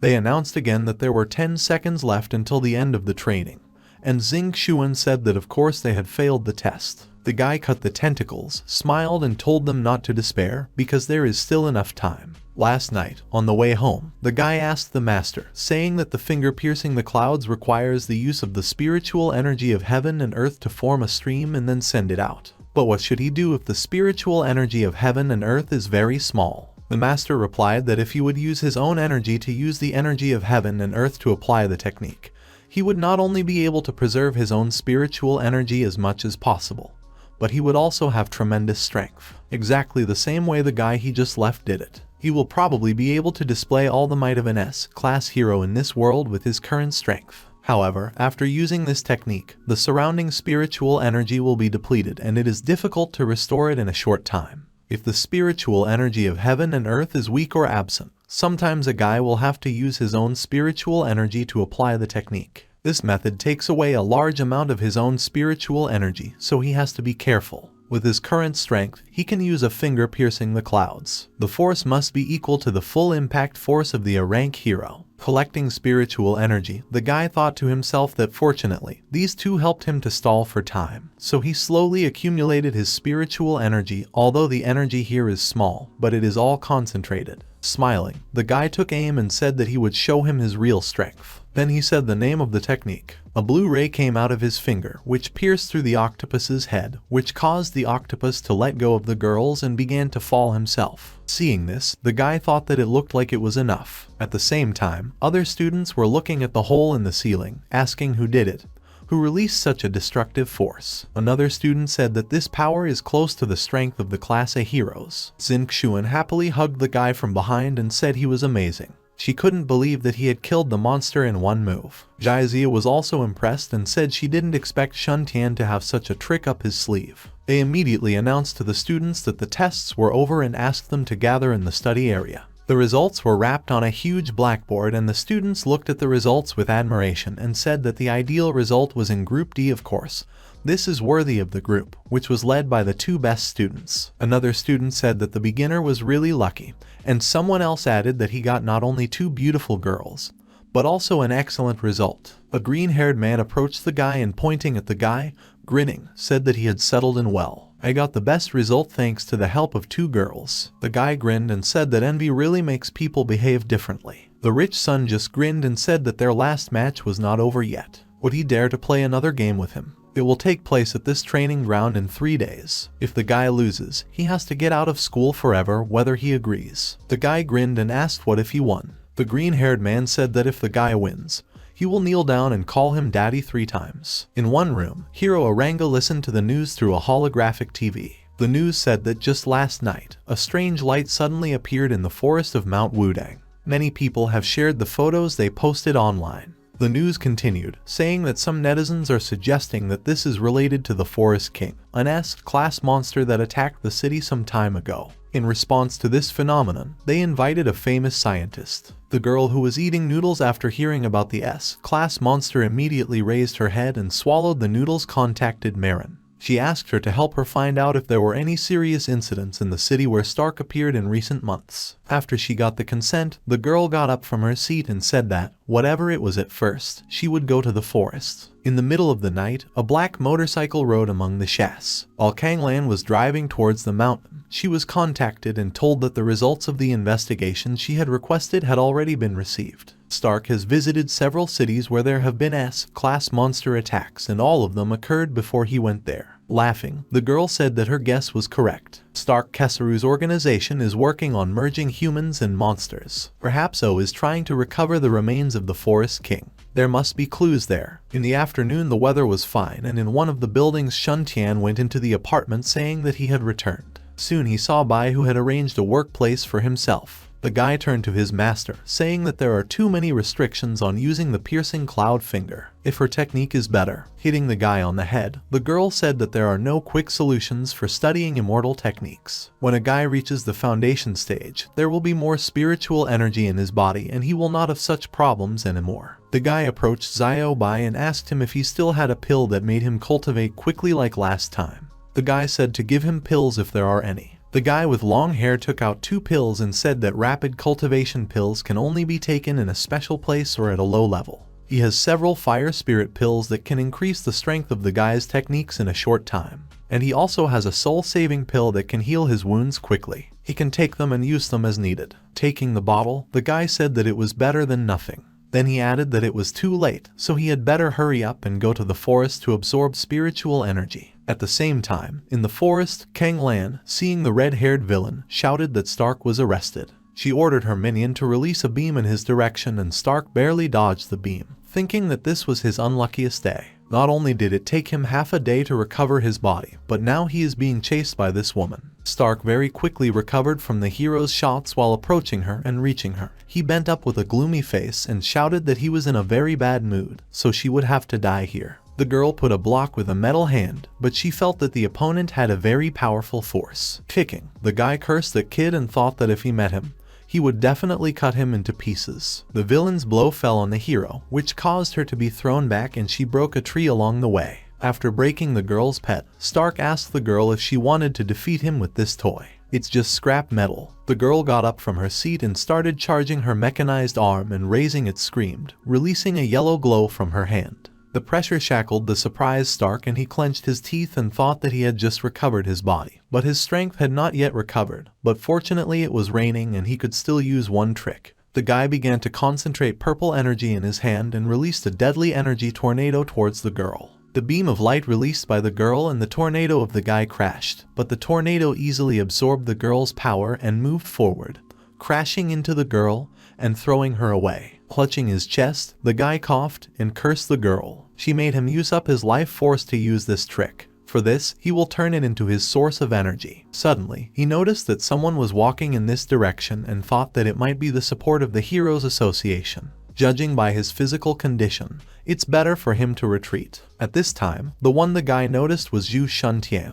He landed on the ground and immediately realized that there was a fight. Soon he saw a girl lying on the ground. Approaching her, he picked up her Hero Association ID and found out who she was. Crouching down, he lifted her head and asked if she was okay. After checking her condition, he said that the girl was seriously injured and had a weak pulse. It was too late to take her to the hospital, so he asked the master what to do. The spirit girl reminded him that Xiaobai had given him a soul-saving pill and added that it would be useful to this girl. The guy, remembering about the medicine, took it out of his pockets and opening the lid presented it to the girl's lips, thinking that in this state the girl could not take medicine at all. After looking at the medicine, he was confused, but thinking that it looked like some kind of TV show, he still drank the medicine and gave it to the girl through his mouth. Soon, the girl took a deep breath and her wounds began to heal on their own. A soft yellow aura rose from the wounded man's seats. The guy seeing this said that this medicine works very quickly. It won't take her long to fully recover. Soon, the girl's metal dog came up to the guy and started showing a recording of the fight. Looking at him, the guy was surprised to notice that he had dealt with this guy recently, since he was still alive. He asked the dog that he had hurt the girl. The dog barked and the guy asked him what he wanted the guy to follow him. In another part of the forest, a girl with blue hair was picking mushrooms. She said that her father was out of town again,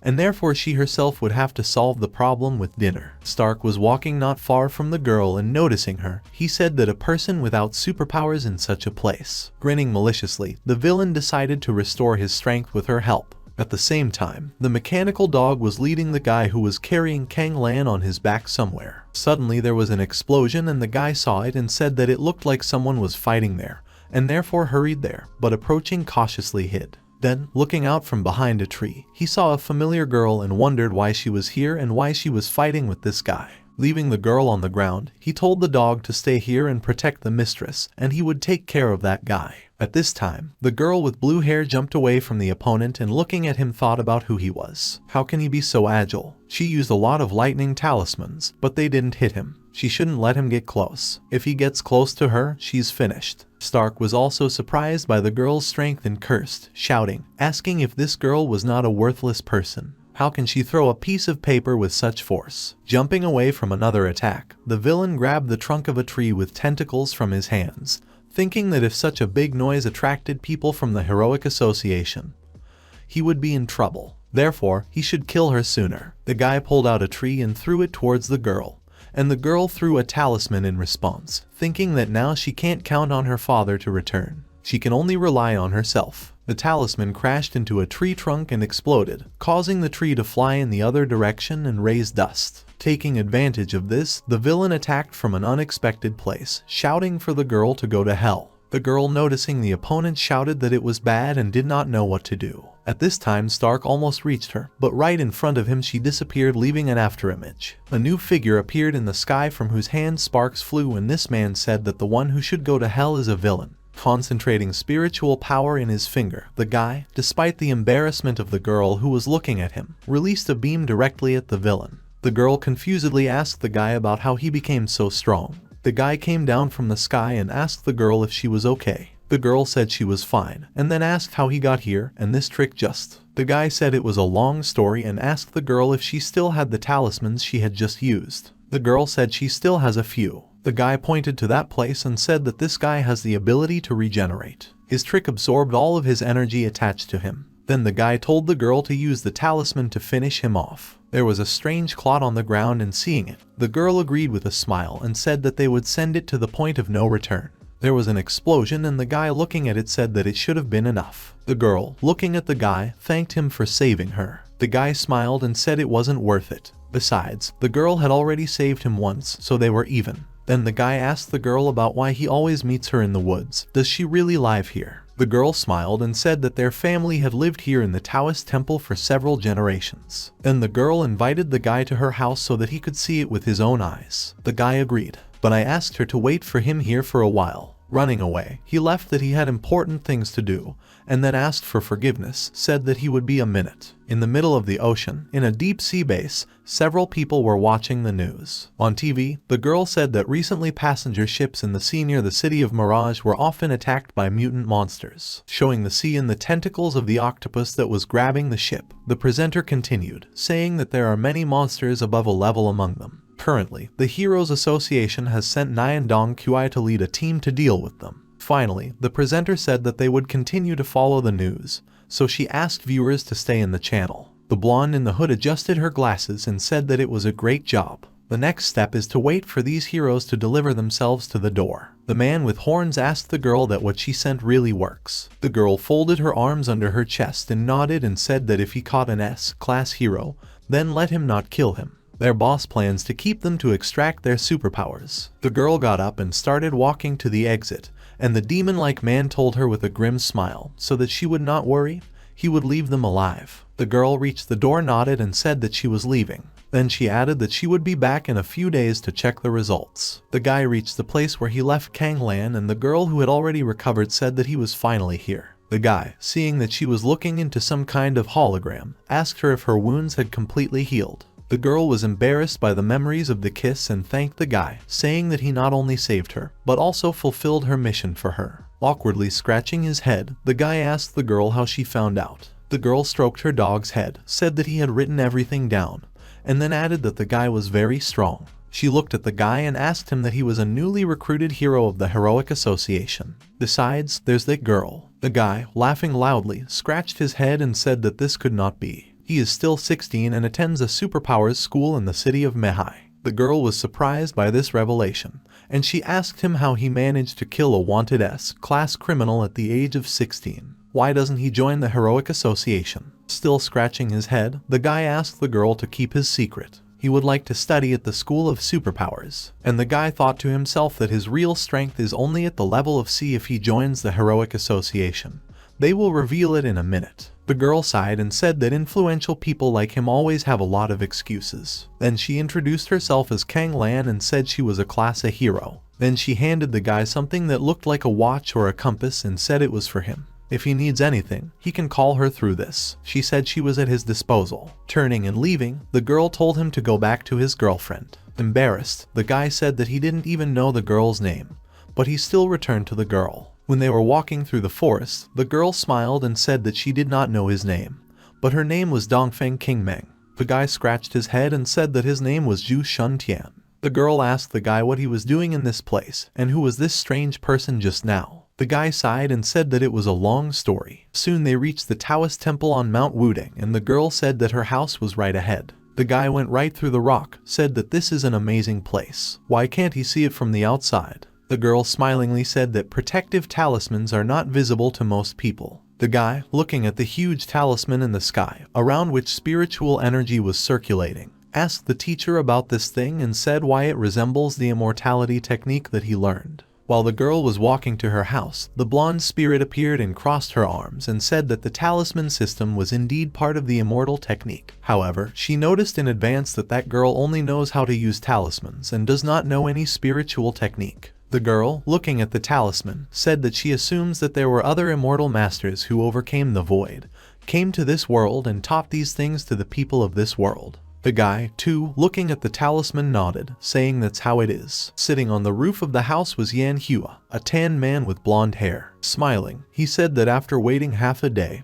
he finally saw someone come back. He even thought that this place was completely empty. The guy jumped off the roof and asked the girl that she was Dongfeng Kingmeng. Taking out the sword, the girl asked the one who he was and how he got here. The tan guy raised his hands up and laughed awkwardly, told the girl to calm down. He was taught how to bypass this protection and he's only here to deliver a message. Holding out a letter to the girl, the guy said that the girl's brother Dongfeng Yunqiu asked him to give her this. The girl took the letter with surprise and the guy with tan skin said that he was done with it and it was time for him to leave. The girl stopped the guy and asked if he was her brother's friend and how he was there. Laughing when he heard the word friend, the tan guy said that her brother treated him like a servant. Then he added that he didn't know much about him and he hadn't seen him for a long time. After these words, the guy began to wrap himself in the wind and saying goodbye just disappeared. This of course shocked both the girl and Zhu Shuntian. The guy looked at the girl smiling and asked her what it meant to take her. The girl said she hadn't seen him since he left home a few years ago. Turning, the girl told him to follow her. Soon they reached the house and both sat down on Chinese chairs. The girl picked up the talisman and said that the pattern of this talisman is unusual. It's completely different from the ones she's seen. Suddenly, a voice was heard asking where King Meng was. The girl, shocked, looked in that direction and, confused and excited, said that it was his dad. He never allowed her to contact outsiders if he saw a guy here. The guy, embarrassed, imagined how an old man with dangerous talismans was running after him, blowing up everything and asking about what kind of brat he was and how he dared to touch his daughter. Having imagined this, the guy immediately said that it was bad. The girl immediately pointed to the side and said that the guy needed to leave, which shocked him. But then the guy nodded and asked for a second, in which he wrote his data on a piece of paper and throwing it towards the girl, smiling, said that this was his number. If she has any problems, she can call him at any time. The girl, seeing the leaf, thought confusedly that it looked like she had a friend. At this time, an old man came into the room and seeing the girl asked what she was looking at. The girl immediately turned around and happily said that she was not looking at anything. At the School of Superpowers, a blonde teacher in the classroom said that everyone who chooses their combat system naturally moves towards the goal of becoming a hero. Next, she decided to talk in more detail about super abilities. Having shown 3 types of strength on the hologram board, the girl said that according to the general theory, superpowers are divided into mental type, type of strengthening, and type of specialization. Mental type heroes control all kinds of things with the will, including the elemental system. The most famous representative of this type is the president of the Water Witch Heroes Association. Heroes of the fortification type strengthen themselves or others depending on superpowers. Many heroes have exactly this type. The type of specializations is a general term that does not apply to the first 2. A representative of this type is one of Zhu Shuntian's classmates. The teacher looked at Xin Xuan and asked her to demonstrate mental strength. The girl came out to the blackboard and said that mental strength or mind power is a superpower that relies on its own will to control things around them, such as stationery on the student's desk. Stretching out her finger, the girl wanted to use force, but only silence hung in the classroom. In a panic, the girl wondered why she couldn't do it. Before coming to school, she couldn't do it. The guy, looking at the pale girl, wondered if something was wrong. Did something happen to her bracelet? The girl opened her palm and screamed for the mental power to manifest in pens, pencil cases, textbooks, pencils, and all other stationery to rise up. The girl, looking at this, sweated even more, but she did not feel that she was using her super ability, although the stationery was levitating. Of course, this was done by a guy with a light flame burning on the tip of his finger. Noticing this, the girl realized that the guy had secretly helped her and was confused. In the schoolyard, a girl was walking on the terrace. She asked about what suddenly happened. She needs to ask her mom about it. She started calling her mother and soon the S-class heroine picked up the phone and asked her daughter what happened. Looking at her mother, the girl said that her bracelet had just suddenly stopped working and besides, what about her dad? He recently went on a mission to the sea. Is everything all right with him? The heroine said that he was just underwater. Perhaps the underwater environment drowns out the signal.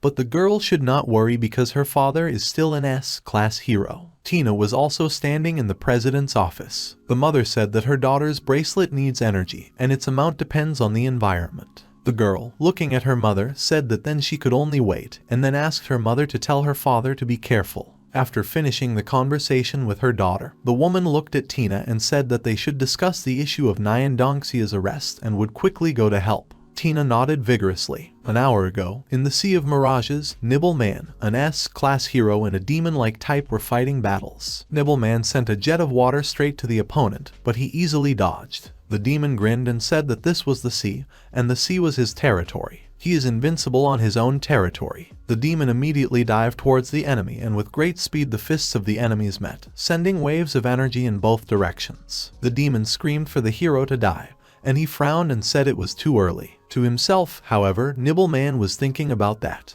the power of long-range attacks is weakened, so he needs to come up with something else. The guy used mind doubles and split into 4 parts. All 4 frequent heroes began to release their powers into the demon, and Nibbleman thought that it would be quite difficult to capture the enemy alive without equipment. The demon screamed that it was useless and used a tornado of chaos, which caused 3 huge tornadoes around him, sucking everything into himself. The demon said that the whole ocean could become his shield, so the hero's attacks would be useless here. The hero approached the enemy with pomp, clenching his fist and preparing a blow, and coming close. He shouted that the ocean was to the side, and hitting the enemy with a wave near, shouted that his fist could pierce the heavens. A huge wave came out from under the water because of the hero's blow, and it was filmed from helicopters. Clenching his fist, the demon admitted that the hero is really strong, but then said that he did not even come close to breaking the demon's defense. The surprised hero said in disbelief that he could not believe that the demon was not injured, but again filling his fist with strength, he shouted that if one blow did not help, then he would strike 100 times. The demon fighting the hero thought that he was getting stronger and stronger. The demon urgently needed to activate the equipment, otherwise it would be too difficult to catch the hero. A whirlwind of water rose from the ocean, grabbing both the hero and the villain with it, and the hero's next blow was easily captured by the demon. Grinning maliciously, the demon said that they would end there. The hero was perplexed to find that he could no longer use his mental power. The demon grabbed the man by tying him up with the help of water. At school, walking along the road, Zhu Shuntian looked at the phone saying that King Meng still hadn't added it. Perhaps he should have asked for her contacts. At this time, Xing Xuan suddenly called the guy and stopped. He turned around. The girl ran up to him and stopped and thanked him for helping her today, to which the guy smiled and said that she had already helped him before, so they were even. The girl then remembered and said that didn't the guy have any super abilities before? How exactly he got them? Can he share his experience with her? Awkwardly averting his gaze, the guy took her away from those, saying that everyone awakens in their own way, so even if he tells her about it, it will be useless. The guy thought to himself that the master advised him not to tell anyone about the cultivation of immortality. After having a quick chat with the girl, he said that there was a sale at the supermarket today, so he should go. Looking at the fleeing guy with suspicion, the girl said that she feels that the guy is hiding something. Among the high-rise buildings and a skateboard next to them, a girl with pink hair appeared floating in the sky. She said that fortunately, she found out the guy's home address if she hides in his house beforehand. Then she will be able to find out what he is trying to hide from her. Going into one of the rooms, the girl was thinking about where to hide and looking around. She noticed that things in this room are a little strange. They were all in the ancient Chinese style. She found a jade bottle with the image of a flower and said that he uses these things to awaken his super abilities. Opening the bottle, she felt a pleasant aroma that plunged her into a trance. After a while, the guy himself came into the apartment with packages in his hands. The first thing he did was to call Xiao Bai, saying that there was a big sale at the supermarket today and he bought him his favorite noodles with beef and sauerkraut. Suddenly the guy saw a shadow in the room and asked who it was. The blonde spirit said that this morning Xiao Bai said that he was missing a few herbs for alchemy, and therefore he left for a while. Did the guy forget about it? But looking at the open door, the girl assumed that Bai had forgotten to close the doors again. Suddenly, a shadow pounced on the guy, which made him recoil, but suddenly he recognized Xing Xuan, who hugged him with a red face and said that daddy had finally returned. The shocked guy asked her what she was doing in his house, and besides, he was not her father. The blonde spirit, finding a bottle with a fragrance, grinned and told the student that it looked like the girl accidentally opened Xiao Bai's drink. The guy with a dumbfounded face looked at the girl who fawned over him and called him daddy. The girl also said that he did not return for a long time, but the guy pushing her away told her to wake up and that he was not her father. The blonde girl, looking at Xing Xuan's condition, said that this drink is 1,000 days of drunkenness. It does not greatly affect immortals, but ordinary people can get drunk for a whole day just by inhaling its aroma a little. The only way to bring her to her senses, the master bent down and touched Xing Xuan's stomach with her palm, which made her laugh, but the spirit continued to inject some spiritual energy, saying that it was necessary to bring out the effect of the drink. During the procedure, the spirit master suddenly discovered that this girl's body has spiritual roots, and its fiery root has a kinship with spiritual energy. The guy still grabbing the girl by the head asked the teacher what spiritual root she was talking about. Was Xing Xuan born with the qualities necessary to cultivate immortality? The girl nodded with a smile, and thought to herself that although her qualifications were not as good as her students,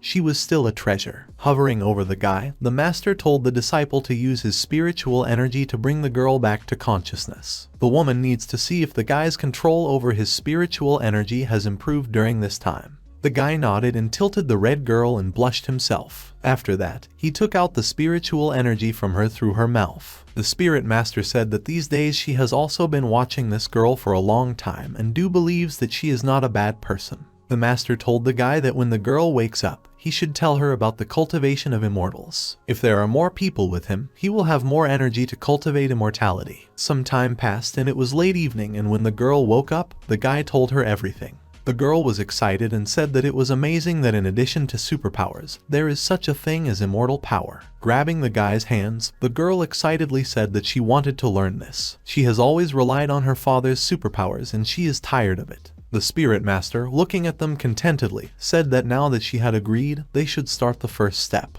Having moved into the guy, the master said that the girl can't see her soul body yet, so she needs to borrow her student's body for a while. The spirit in the guy's body raised her hand and told the girl not to move. She grabbed the girl by the chin, which made her blush, and asked the guy what he was doing. The spirit in the guy's body kissed the girl's forehead and she found herself in a strange place. The girl felt that something was sprouting inside her and did not understand what it was. Some time later, she opened her eyes and saw a guy next to whom a blonde craftsman was hovering.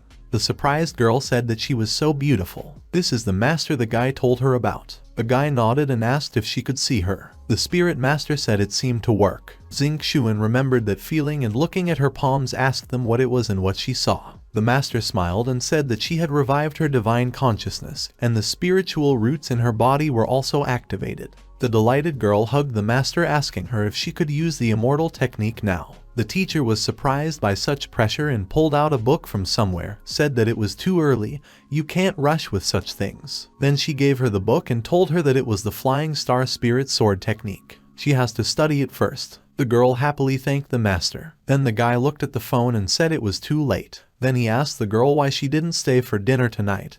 He was going to cook. The girl, slightly embarrassed, agreed. And after a while, 3 people were sitting in front of the table in the living room. Xuan, trying the delicacies of cooking by a guy, said with pleasure that he was a delicious cook. The guy's sister, seeing how the girl was in a hurry with food, told her to eat slower, she might choke on food. The girl said with a smile that she hadn't had dinner with anyone for a long time. When you eat with someone, your appetite increases. The guy, surprised, asked the girl where her parents were, and the girl anxiously hung her head and said that they were so busy with their work. They don't have time. When she's at home, there's only a robot babysitter with her. Imagining a fragile girl next to a huge robot, the guy said that it was too tragic, thinking to himself that he had heard that Xuan's parents were heroes and thought that their family life was very happy. But he did not expect that everything would be like this. The guy's sister turned to the girl and said that she could come here and spend more time with them. The girl nodded happily and said that she still needed her brother's advice on many issues. The next day after dinner, Xuan sat with a guy in front of the TV, and they watched the news. The news said that an important news was being broadcast. Perhaps the biggest disaster in the history of the Association of Heroes. Recently, the association sent several S-class heroes to destroy the King of the Depths. All of them have gone irrevocably, including the 3rd rank S-class hero Nyan Dongxia. Looking at the TV, the guy anxiously asked the girl if it wasn't her father. He was all right. Looking at the news, the girl thought that when this happened to her father, why didn't her mother tell her about it? The girl turned off the TV and said that the Heroes Association would sort it out. They will find a way to solve this problem and they don't need to worry. Sitting in the lotus position opposite the guy who was also sitting in this position in a strange array, the girl cultivated. And the spirit master watched over everything. Of course, the blonde noticed that the girl was worried about something, so she told her not to be distracted. She must concentrate. The girl said worriedly that yesterday she had learned to feel spiritual energy. She also learned a lot of small techniques. How long it takes to enter the Kai cultivation stage. Couldn't she take one of the pills that Shuntian used to speed up the process? The spirit master said that the girl should not try to shorten the path. She needs to build a strong foundation. The pills that the guy took have side effects. The consumption of his spiritual energy is twice as much as that of an ordinary person. The girl nodded, saying that she understood, but the guy was outraged by this and asked why the master had not told him about it before. The spirit master, looking indifferently, said that this side effect was nothing. As long as they are diligently engaged in self-improvement, this side effect will automatically disappear after they create their foundation. The two started cultivating again, and suddenly Xiao Bai appeared in the middle of the room with a hiking bag. The blonde master asked the guy if he had found all the ingredients. He took out a strangely shiny mushroom and showed it to the woman, saying that it was the last ingredient of Wind Lingjai. An elixir capable of raising the level of spiritual energy will be made soon. Xiao Bai looked at Xing Xuan and asked the master who the younger sister was. The girl smiled, patted Xing Xuan on the head and said that this was her new student. Xiao Bai arrived just in time. The spirit master asked Bai if he had any magical treasures with him. She told the guy to give some of them to her student for protection. The guy awkwardly said that he didn't have any magic treasure, thinking to himself that he needed this magic treasure to steal herbs, so he couldn't give it away. Grabbing Bai by the cheek, the girl frowned and said that he could not hide anything from her. He has to give it back. The poor guy agreed, and then took out a piece of jade, said that it was the jade of invisibility. It can be used to hide its shape by putting some spiritual energy into it. This is very useful for escaping in case of danger. Xing Xuan smiled and took the jade and thanked Xiao Bai. Privately, the girl thought that with this magical treasure that could make her invisible, she had a chance to save her father. At night, the girl was flying down the street on a skateboard and suddenly her bracelet rang, and answering the call, she saw the face of her mother, who anxiously asked her where she was now. The housekeeper said she hadn't come home yet. Angry, the girl said that it was not her mother's business where she was. Why didn't she tell her about what happened to her dad? Putting her hand on her head, the water witch said that telling her, she would not have solved anything with it.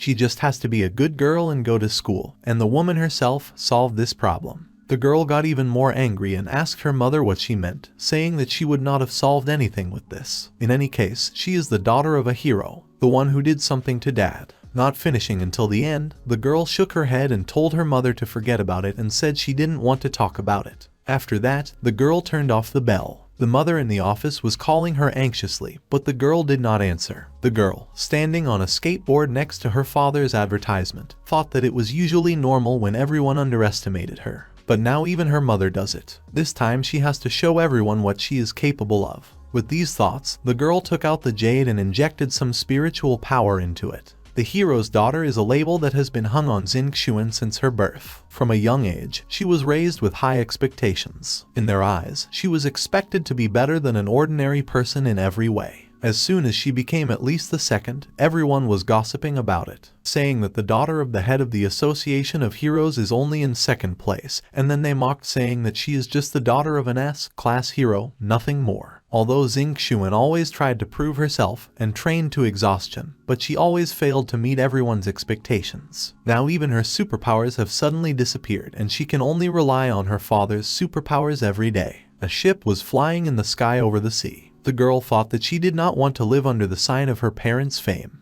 With her newfound immortal skills, she is going to save her father. Driving the plane, she thought to herself that a month of driving lessons on the previous holidays had not been in vain. Soon she sank with the ship under the water. At this time, in the underwater base on his bed, the demon was sleeping in cute pajamas. Soon the girl found this base and happily pressed the red button saying that she would do it stylishly. Atomic missiles descended directly on the cube protecting the demon's house and immediately exploded. An alarm was raised inside the base, and all the armed men began to leave the rooms, saying that this is an enemy attack. A man with his hair turned back shouted that an enemy attack had led to instability of electricity. He said to send someone to fix it. A huge number of people came out of the base, saying that how dare such a small ship attack their base. After getting out of the ship, the girl went right in front of these soldiers, and they did not notice her. Smiling, she thought about the fact that she was using jade to get inside. Soon she came up to the cube of energy and touching it, she thought that it looked like this protective barrier had weakened and could not stop her attack. I wonder then why it is needed.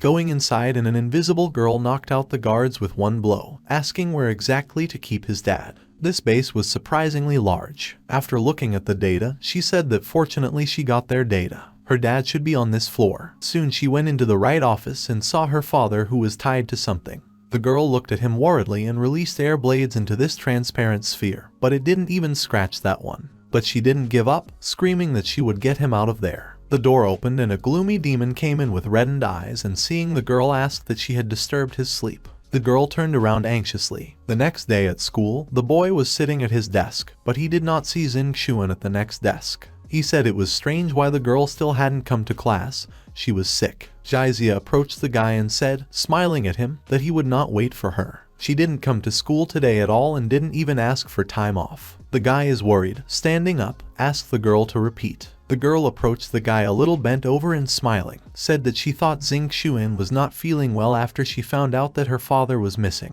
The guy was embarrassed by such closeness, but Jaizia sat down on the desk, smiled nastily and said that while she was gone, he belonged to Jaizia. The guy pushing the girl away asked with incomprehension when he became her. After leaving school, the guy said that Xingxuan usually studied so hard. She never missed a class. The spirit master informed him that she had been distracted a lot during training yesterday. After looking at her, the guy asked the master that the girl had gone to save her father or something. But she can't even use her superpowers right now. She's not that stupid. Crossing her arms, the spirit master said that she feels that the energy of the magic treasure that Xingxuan received last night is already far away from here. It looks like the guy's girlfriend is really careless. Hearing this, the guy worriedly said that she was crazy and jerked towards the road, talking about what a girl can do alone. He must go and save her. The master spirit stopped the guy for a moment, but the guy didn't listen and ran on. Hovering beside him, the woman anxiously told him to go back to Xiaobai first and put on the Taoist robe, as well as borrow a heavenly thread and a yuan bracelet from him.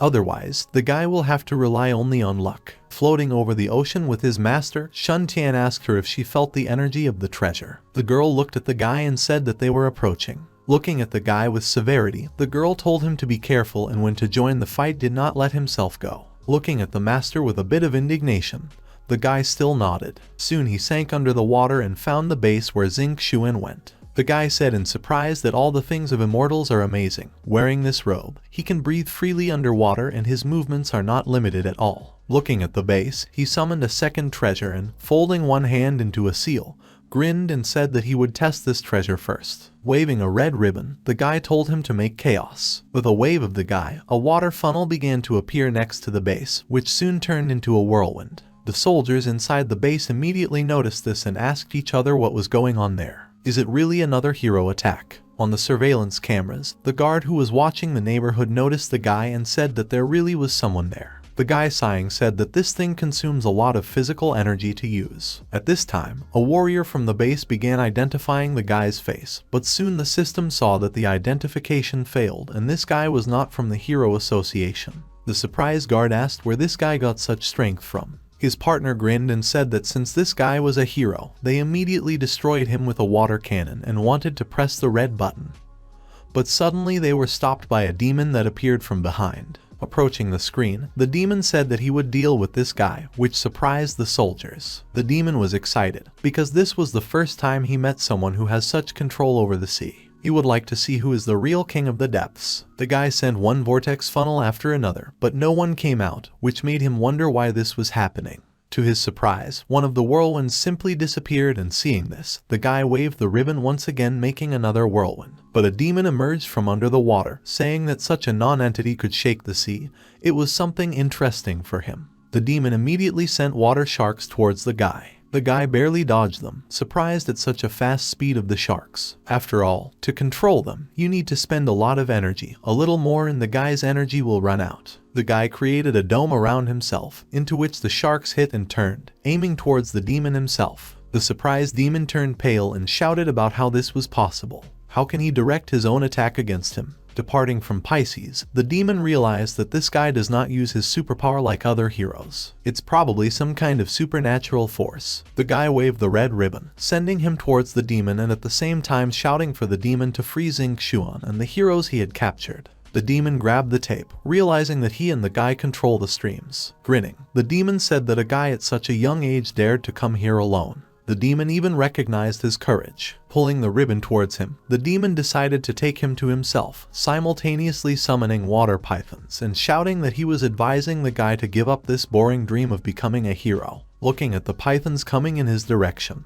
the guy got excited thinking that the strength of that guy is just huge. The guy let go of the tape and said that if he wanted it, the guy would give the tape to him. The demon grabbed the tape and smiled, saying that without this thing he would not be able to control the flows. The demon strained to break the red ribbon, but no matter how much effort he made, he could not break it. Therefore, enraged, he wondered why he couldn't do it. The guy grinned, made a seal and the red ribbon immediately began to tie the demon, turning it into something like a cocoon. The guy said he was ready, but the demon didn't want to give up so easily. It turned into liquid and emerged from the opening of the tape outside. Back acquiring his form, he angrily asked the guy that he wanted to stop him with a simple rag. This greatly shocked the guy and before he came to his senses, the demon rushed to him using a wave of the dragon's claw and hit the guy on the stomach. But unfortunately for the guy, his blow did not even leave a scratch, and looking at him with superiority, the guy grinned. The demon was shocked, said that it was impossible. He couldn't believe there was no damage at all. Not believing in it, the demon began to move very quickly through the guy's body, but did not leave any wounds. Looking down at him, Zhu Shuntian grinned and said that these were also S-level attacks. It's not enough to beat him. Waving the ribbon, the guy said that it was his turn now. But the demon managed to escape from the swings of the tape from time to time. Running away, the demon realized that this guy's weapon is very powerful. He has to put a spell and catch the guy. In turn, Shuntian was thinking that it looks like this treasure alone is not able to help him, so he must find another way. Slowly, the guy was heading towards the cube. But the master spirit immediately appeared and told him not to go there. There was something that restricted the flow of the guy's spiritual energy. Looking back, the guy noticed a purple cube and opened his mouth wide. The woman continued, saying that once he enters this spell, he will not be able to use his immortal power and will only be able to rely on magic weapons. At this time, a demon attacked him, shouting that the guy would not leave. The guy saw him immediately wave the ribbon, which caused the demon to jump away, stopping his move. The guy realized that it was not surprising that all those heroes fell here. However, as long as he is wearing this Taoist robe, he cannot die. In addition, he has another magical treasure that guarantees that he will be able to escape at any moment. Grinning, the guy went into the cube thinking that he would do what he had to. Seeing this, the demon laughed loudly as he spoke. That the guy got caught. The demon released a water dragon towards the guy, and seeing his boyfriend, as if defending himself, put the tape in the block and decided first to pretend that he could not use his weapon,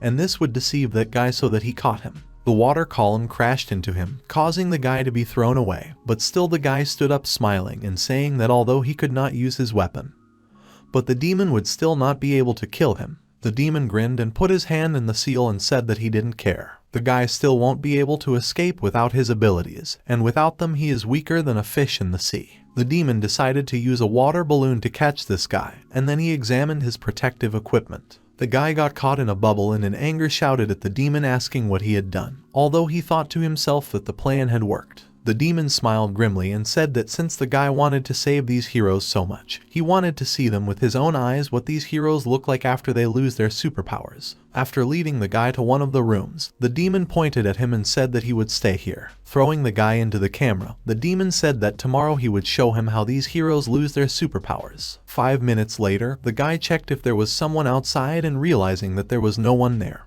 he smiled maliciously, said that how dare this bastard throw him in jail. He will turn his base upside down. Summoning the orange bracelet, he said that his time had come. Throwing the bracelet, he shouted for it to open. A big hole appeared in the wall, and coming out of it, the guy began to look around, saying that it was a good thing. Seeing that there was no one in the corridors, he closed the hole back with the help of a seal. After that, he went to the next room and slightly opened the hole there, and seeing that there was no one there either, he asked where Xuan was. In the first floor of the base, 2 people were sitting in room A. A buxom beauty with purple hair turned to a cellmate and asked him how he was and whether his super abilities had returned to him. The second prisoner, a boy with short white hair, showed a little energy in his hand, but shook his head regretfully, saying that he thinks there is something here that blocks their powers. The guy was an S-class hero with the number 11 Shimayo. The gorgeous girl, hearing about this, said worriedly that if this thing blocks their abilities, it's very bad. If they can't recover them, it will be difficult for them to get out of here. This Smile lady was also an S-class hero named Siren.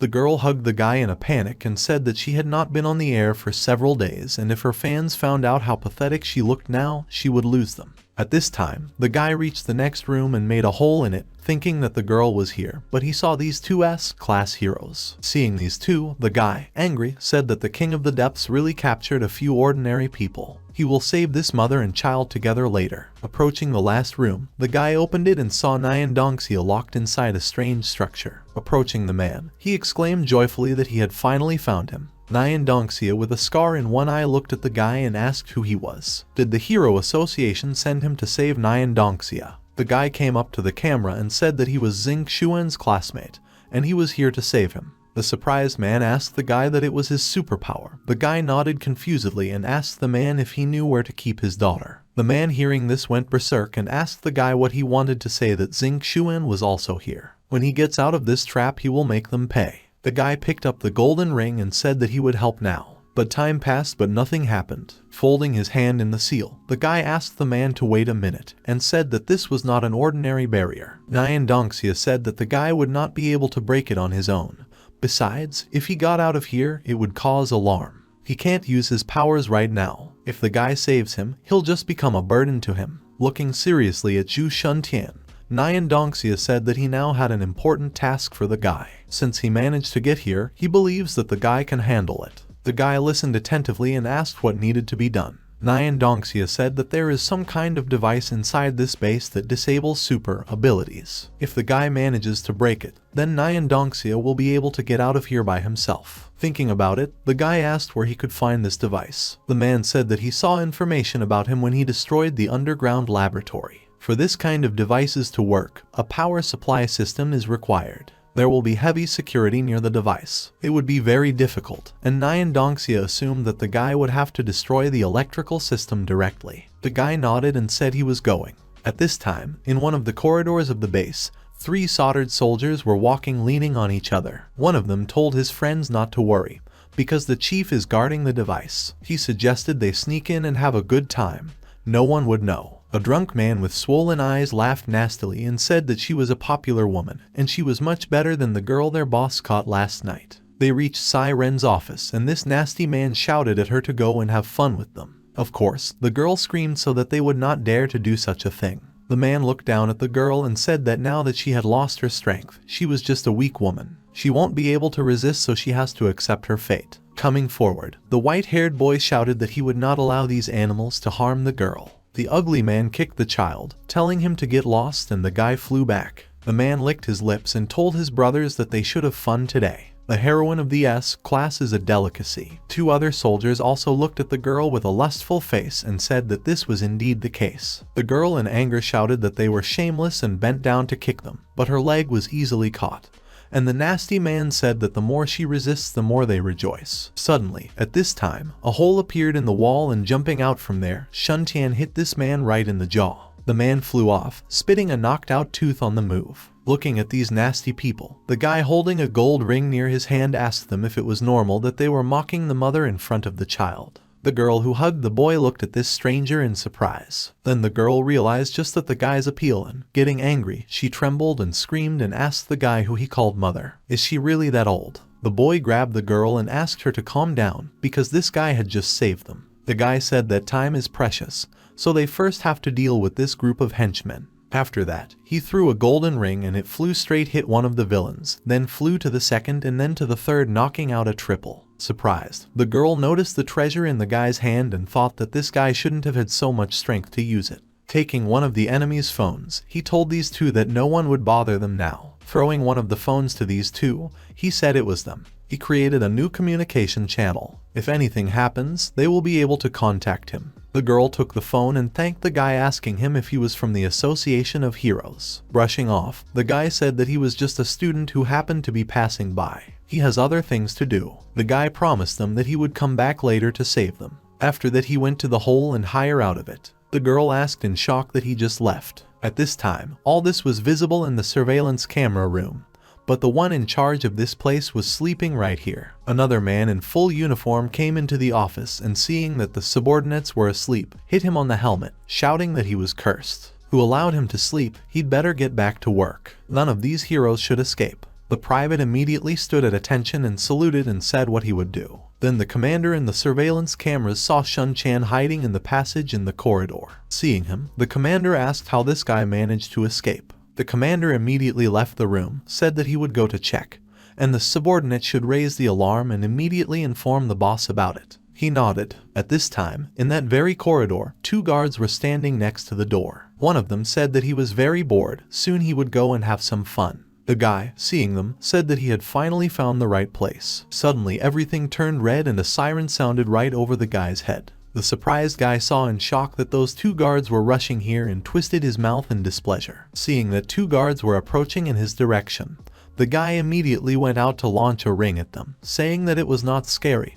because he was strong. The ring crashed right into the stomach of one of the guards, and at a wave of the guy's hand, it went to the next target and crashed into him. Both guards fell unconscious, and the guy used the moment to run towards the door and went into the room for power equipment. He immediately saw the strange buildings and said that it looks like this is the place. Now he just needs to destroy it all. Xianfa wanted to throw the ring, but then the commander attacked him from behind, shouting that he should go to hell. The commander's spear crashed into the protective layer of the guy's clothes, and then Xianfa noticed the enemy and turned around. At this time, the demon looking at something in the hologram said that it was very strange. Holding a red ribbon in his hands and looking at its properties, the guy said that the fabric material obviously does not differ much from the usual one. But why is it so elastic? Putting the treasure on his shoulders, Dasan waved his hand and said that it didn't matter anyway. The people from Cthulhu will send some specialists today. They have studied a lot in this area, and they will give answers. Dancing with the red ribbon, the demon said that it was impossible to make the sea do everything you want with just a piece of cloth. While he was having fun here, the alarm suddenly rang, and looking at him, he asked about what was going on. Immediately a subordinate burst into the office and wanted to report the invasion, but froze from the picture in front of him. In the center of the room, illuminated in red, his boss was dancing with a ribbon in his hands. Coughing dryly, the slightly embarrassed demon asked about what had happened. Then the guardian reported that the child who was captured had escaped. The angry demon in anger asked how this child was able to escape if he couldn't use superpowers either. With a wave of his hand illuminated by the scarlet light, the demon ordered all the soldiers to stay in their places. He decided to check everything personally. Running quickly towards the alarm, the demon couldn't believe that this guy had gone to the energy equipment room.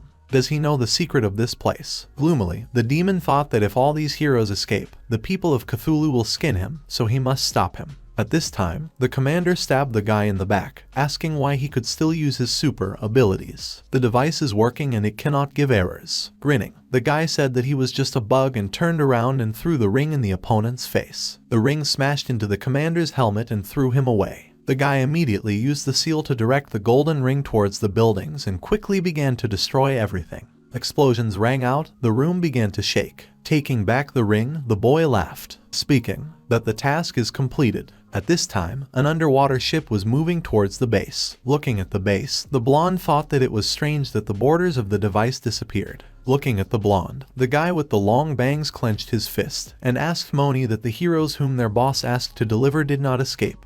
Did they? It was another member of Cthulhu, Kai Ursi. Next to this guy, another Cthulhu member, Mikate, in a white suit, said it would be better if they ran away. She loved to play cat and mouse so much. Adjusting her glasses, the blonde said that the situation had changed. Kai Ursi goes with her to check the device, and Mikate goes to check the heroes. In the third underground floor of the base, the blonde stood and watched as Kai Ursi opened some kind of gateway. When Kai Ursi placed his palm, a red glow with a signal appeared, and looking at this, Kai Ursi said that it looked like there was a malfunction in the power supply system. The blonde told the guy to immediately restore the power to this device, and then added that she hoped that the heroes did not notice that their super abilities had returned. Kai Ursi smilingly asked her to provide it to him and began to release purple discharges towards the device. While Kai Ursi was releasing power, there was a crash from the other side and the device broke, and Kai Ursi, who was nearby, flew to the side due to the explosion. The girl, hardly holding herself in place, tried to look at the unwanted guest and saw Nyan Dongxia,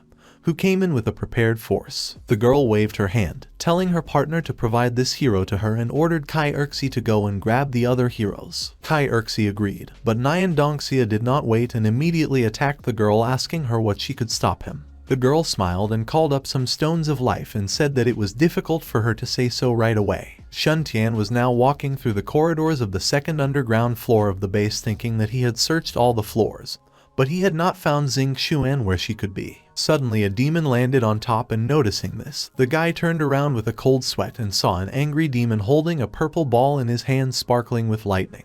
The demon with reddened eyes shouted that this time he would break all the limbs of the guy so that he could no longer escape. The demon raised his hand, sending a ball of lightning towards the guy, and the guy, seeing danger in him, crouched down. A demon with a gloomy face asked about the fact that the guy had dodged. The guy turned around and shouted that if the demon wanted to break his limbs, he would have to catch up with him first. And the guy thought to himself that he needed to take this guy in the other direction. Running towards the closed door, he sent the ring and shouted for it to open, and immediately jumped into the hole after him. The demon, seeing this in disbelief, asked that this child could still use the abilities and ran after him. Smiling grimly, the demon said that it was worthy of killing him. The guy jumped over the wall and saw a girl in a white suit fighting with Siren and Shimayo. Surprised, I recognized my friends and asked who they were fighting against. Jumping back, Siren fired a volley of light arrows towards the enemy and said that if she remembered correctly, it was me, Kate, a wanted S-class criminal who was rescued from the Monty Prison Island by the Cthulhu organization 3 years ago. Kicking back with her tail,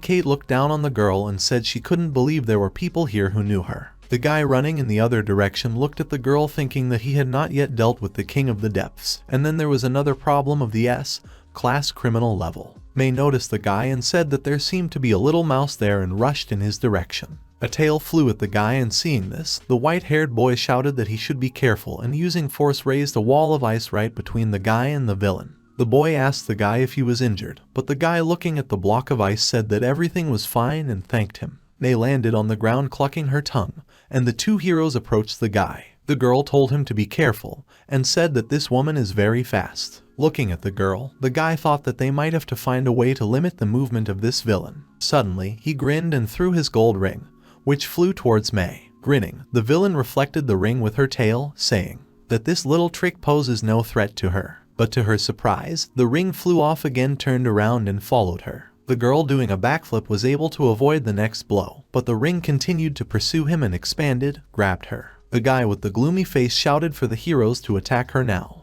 The boy immediately sent an ice pinch, and the girl shot light arrows. At this time, a guy with long bangs was running towards this room, saying that the sounds of the battle came from this side. Right before he came in, the wall exploded and May flew out of it right at the guy, and the surprised guy didn't have time to dodge. The girl crashed into him and they both flew off and crashed into the wall. Looking at this, Shun-chan rather said that they killed 2 birds with 1 stone. After leaving the room, the guy told the ring to come back, which the latter did. After looking at each other, the S-class heroes read in each other's eyes the same thought: what the hell is going on here? The boy looked at the joyful Shun-chan and thought that he did not feel any super strength from him, but he could use such unexpected techniques. At this time, an explosion also rang out from the other side, raising dust. All 3 turned in that direction, and when the fervor subsided a little, they saw the demon, who turned around and saw the guy and said that he had finally found this brat. The guy excitedly said that they had made a lot of noise and Vladika Glubin had found him. Having covered the guy, the heroes immediately prepared for a fight. The girl said that he doesn't have superpowers, and also he's not a member of the Hero Association, so he should stay behind them. Smiling, the guy thanked them, but also added that the opponents would not let the victim go on the battlefield simply because he did not have super abilities. Moreover, he needs him. Coming forward again, the guy got ready for a fight. Seeing this, the heroes thought that this guy was really impressive. The boy with white hair took a fighting pose and asked him to let them help him.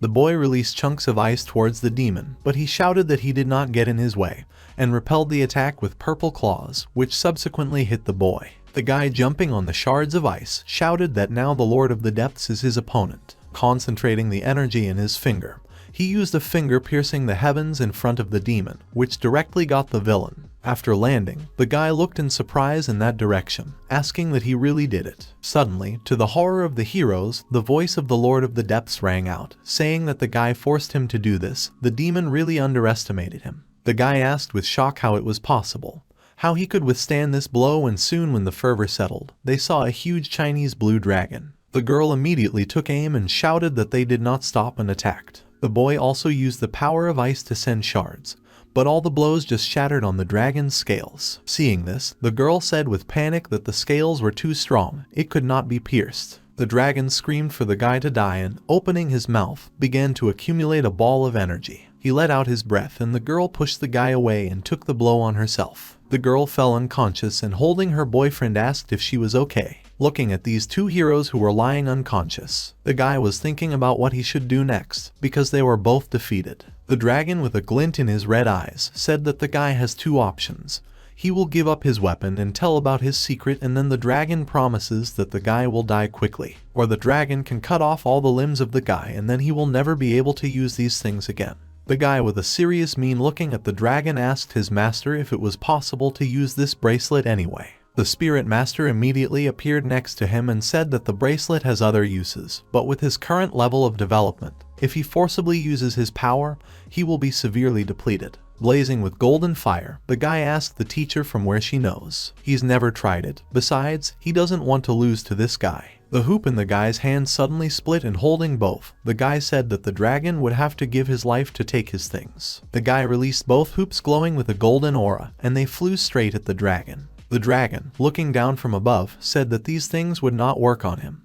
But the guy squinted and said that this was not the end and called for new duplicates of hoops, who attacked the dragon's body, laughing loudly. The dragon said that what's the use of duplication if he can't even touch it with his finger. The guy smiled, asked about how on the count of 10 and duplicated the hoops again, and now the dragon panicked. The hoops captured the dragon and the guy folded the seal, began to squeeze the hoops, which is why the dragon roared at the top of his lungs and told the guy to stop. Looking at the disciple, the spirit master thought that this boy was really smart. He came up with the idea to use the ability of duplicates. The girl proudly looked at the sweating disciple and thought that he had provoked the king of the depths and was able to trap him in one move. His aura is overflowing and his legs are buckling, but he refuses to let go of his opponent. The master spirit liked this attitude. The dragon in hellish pain screamed that he had to kill this damn brat. The hoops had already tightly squeezed the dragon's body, which made it seem that his body had swollen, trembling all over. The guy said that he would still see if the dragon would kill him first, or if he would twist the dragon by becoming the first. Then she said that this deep sea beast has a strong aura. If he signs a spiritual contract with it, it will bring great benefits to his cultivation in the future. The guy slightly expanded the hoops, said that the dragon has two options. Either he will be his spiritual beast and follow his orders, or he will turn into a meat puree. Dodging, the dragon screamed at the guy, telling him to shut up. Like him, a worthy king of the depths can be someone's pet. The guy started to narrow the hoops again and, feeling a lot of pain, almost crying, shouted that he would sign this contract. Of course, the dragon thought to himself that a wise man would understand what would happen if he was released. He would just pretend to obey the guy, and then he would have a chance to destroy him. The guy used a seal and an array, and a huge array appeared around the dragon, which put a seal on it. Laughing, the guy bent down on the dragon's back, saying that everything was ready. At this time, the wall exploded and a man's voice rang out, saying that it looks like the guy doesn't need his help. It was the S-class hero Nyan Dongxia. The man was carrying a knocked-out blonde on his shoulder. Then he thanked the guy for his work. He added that he would take these guys to the headquarters. He believed that they would be able to get a lot of information from them. The guy happily said that it was great, but he thought to himself that Nyan Dongxia was worthy of being his idol. Suddenly, a shadow passed by the S-class hero, and the man felt shock and hellish pain when he noticed that his arm was missing. The guy was also shocked by this incident and looked at it with his mouth wide open. The culprit was a beautiful white-haired girl with blood-red eyes. She sweetly tilted her head and said that she didn't want to tear it off. Is the S-class hero so fragile? Nyan Dongxia immediately began to heal his hand with the help of the force, feeling hellish pain. The guy wanted to run in his direction, asking if he was okay, but the man stopped the young man, saying that this girl is very strong. Looking at the departing girl, the man thought that she was able to appear unnoticed behind his back. Her level is not the same as the woman in black before her. Siren is in a coma, Shimayo is injured. They need to finish this fight as soon as possible. The man opened his palm and began to accumulate water and released a jet towards the woman, but she easily defended herself with the help of a flame. And after her flame flew like a whirlwind towards the hero, and magmatic ejections broke out around Nyan Dongxia. Looking at this, the man noticed with shock that the opponent's ability is magma control. Smiling maniacally, the girl said that the first one was ready, and then leaving the blonde on the ground, she approached the white-haired boy, speaking that there are two more left. Before she could use the force, Shu Chan beat off her hand with a hoop, and the surprised villain looked in the direction of the guy. The guy took back the flying hoop and, with the dragon behind, shouted that it was his turn now. Waving away, the girl asked, smiling maliciously, about how she got here, such a powerless rat. The guy ran to the other side, told Xiao Hai to save these two, and he would find a way to save Nyan Dongxia. The dragon growled, listening to the master, and grabbed the heroes, shouting for one thing along the way, so that the vile woman would go to hell. The dragon pointed its claws towards the girl, but she screamed that the pawn should do what she was ordered to do, and raising her hands released magma from the ground towards the dragon. The guy called the dragon back, and the dragon just disappeared from the magma environment, which surprised the girl. She immediately appeared in front of the guy and asked him what his name was. The guy, shocked by the speed of the opponent, did not know what to do. Tilting her head, the girl smiled and said with love that the guy's eyes remind her of a couple named Ju, whom she killed 10 years ago. That man looked like him. He didn't give her what she wanted, even when she was about to end his life. That's why she had to kill them all and throw their bodies into the car like garbage. Hearing this revelation, the boy stood in a stupor and remembered the past. 10 years ago, people found his parents among a car crash. The guy asked about the fact that his parents died not because of the accident, but because of the people from Cthulhu. Enraged, the guy shouted at the girl, saying, for her to clarify what she just said, it's different for him. The girl turned out to be behind the guy in an instant and asked about what he would do otherwise. Because of this, the guy lost all his ardor and froze. On the other hand, a jet of energy flew towards the girl, and seeing this, the girl jumped away. The girl jumped away from the blow, and at this time the hero, who barely got out of the lava cube, shouted to the guy to leave and left this girl to him. The guy clenched his fist and said that the hero had received such a serious injury, and he could help. Suddenly, a thread of ice enveloped the guy, and the boy with white hair apologized and said that it was for his safety. And then he shouted that they should come back alive and ran towards the exit with a guy on a leash. The guy shouted furiously for the boy to untie him. Wasn't Nyan Dongxia, their colleague from the Hero Association? How can they leave him and run away? Had he forgotten that the man was one of them? With tears in his eyes, the boy shouted that he had not forgotten, but he remembers perfectly well what the hero's duty is. They are all running out of strength, and if they stay here, they will all die.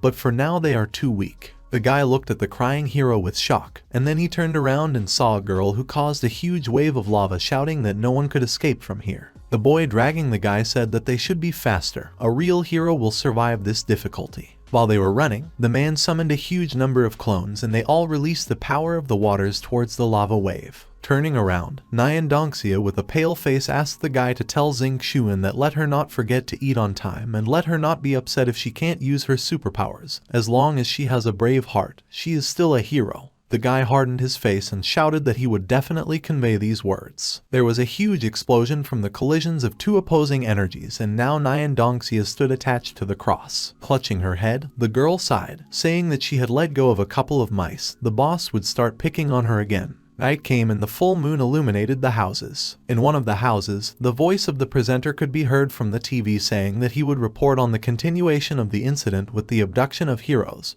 which lasted for many days. The Heroes Association sent reinforcements and destroyed the deepwater base, with the exception of Nyan Dongxia. All were successfully rescued. Listening to the news with a gloomy face, the guy was lying on the bed, and his sister was peeling an apple for him. She put the peeled apple on a stool and told her brother not to forget to eat it. Leaving the room, the girl, looking at her brother, thought that he had not uttered a word since he returned, and continues to be in this state. The girl was wondering what he was thinking.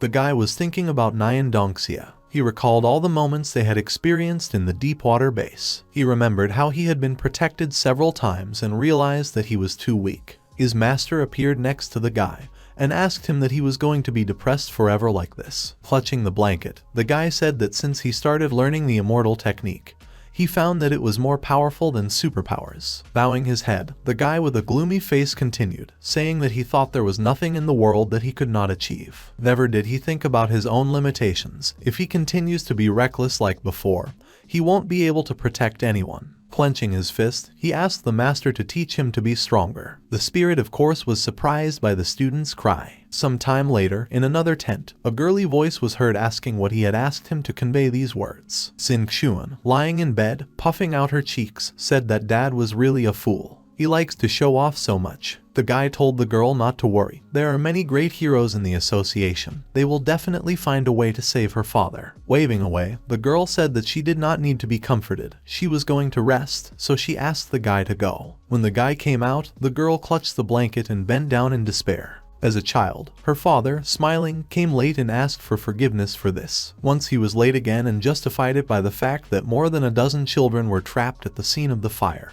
and he had the opportunity to save them. Although she sulked at him, he stroked her head smiling and promised her that next year they would definitely blow out the candles together. The girl was certainly unhappy with this promise, because he said so every year. She said that this is not the responsibility of an S-class hero, but just her father gets into trouble every day. His father smiled broadly and said that it was his duty to protect each of the people, instead of coming face to face with the stabbing knife of the enemy and then feeling the value of life. He believed that one day she would understand, because responsibility is the glory of heroes. Remembering him, she couldn't help but cry. Clutching the blankets in her hands, she screamed that her father was really a fool. Her crying could also be heard outside the door where Shun Tian was standing. Having hardened his face, the guy turned around and said, "The master, that they should go and engaged in cultivation." Looking at the guy with her arms crossed, the spirit master said that then she would be more strict with him. When the time comes, he should not shout that he is too tired and can no longer. The guy said he wouldn't. Having hardened his face and clenched his teeth, the guy promised himself that he would destroy Cthulhu. After a while, the voice of the master spirit could be heard in the guy's apartment, telling the guy why he was slowing down. He should not stop. In his room, the guy was doing push-ups, and the spirit master was sitting on him looking down at him. The guy replied that it was too heavy, and in response, the girl said that he was talking nonsense. She's not that heavy, besides, she's only in her spiritual body. She hasn't used her spiritual pressure yet. Looking at the student, and remembering the last days, the woman thought that these days she forced him to train under ultra-high pressure. She can't believe he could take it all. Getting up from her seat, the woman snapped her fingers telling the student to get up. She wants to teach him something new. Soon, they were both embraced by the golden spiritual energy, found themselves in a strange place. The girl, sternly looking at the student, said that she would teach him a unique secret technique called the Tautic immortal technique. The guy asked with interest what it was, and the girl began to explain, saying that this technique is far from what he can master at his stage, but since he previously mistakenly absorbed the magic power of the Forest King, he can purify and extract the surrounding spiritual power, and now it is more than suitable for cultivation.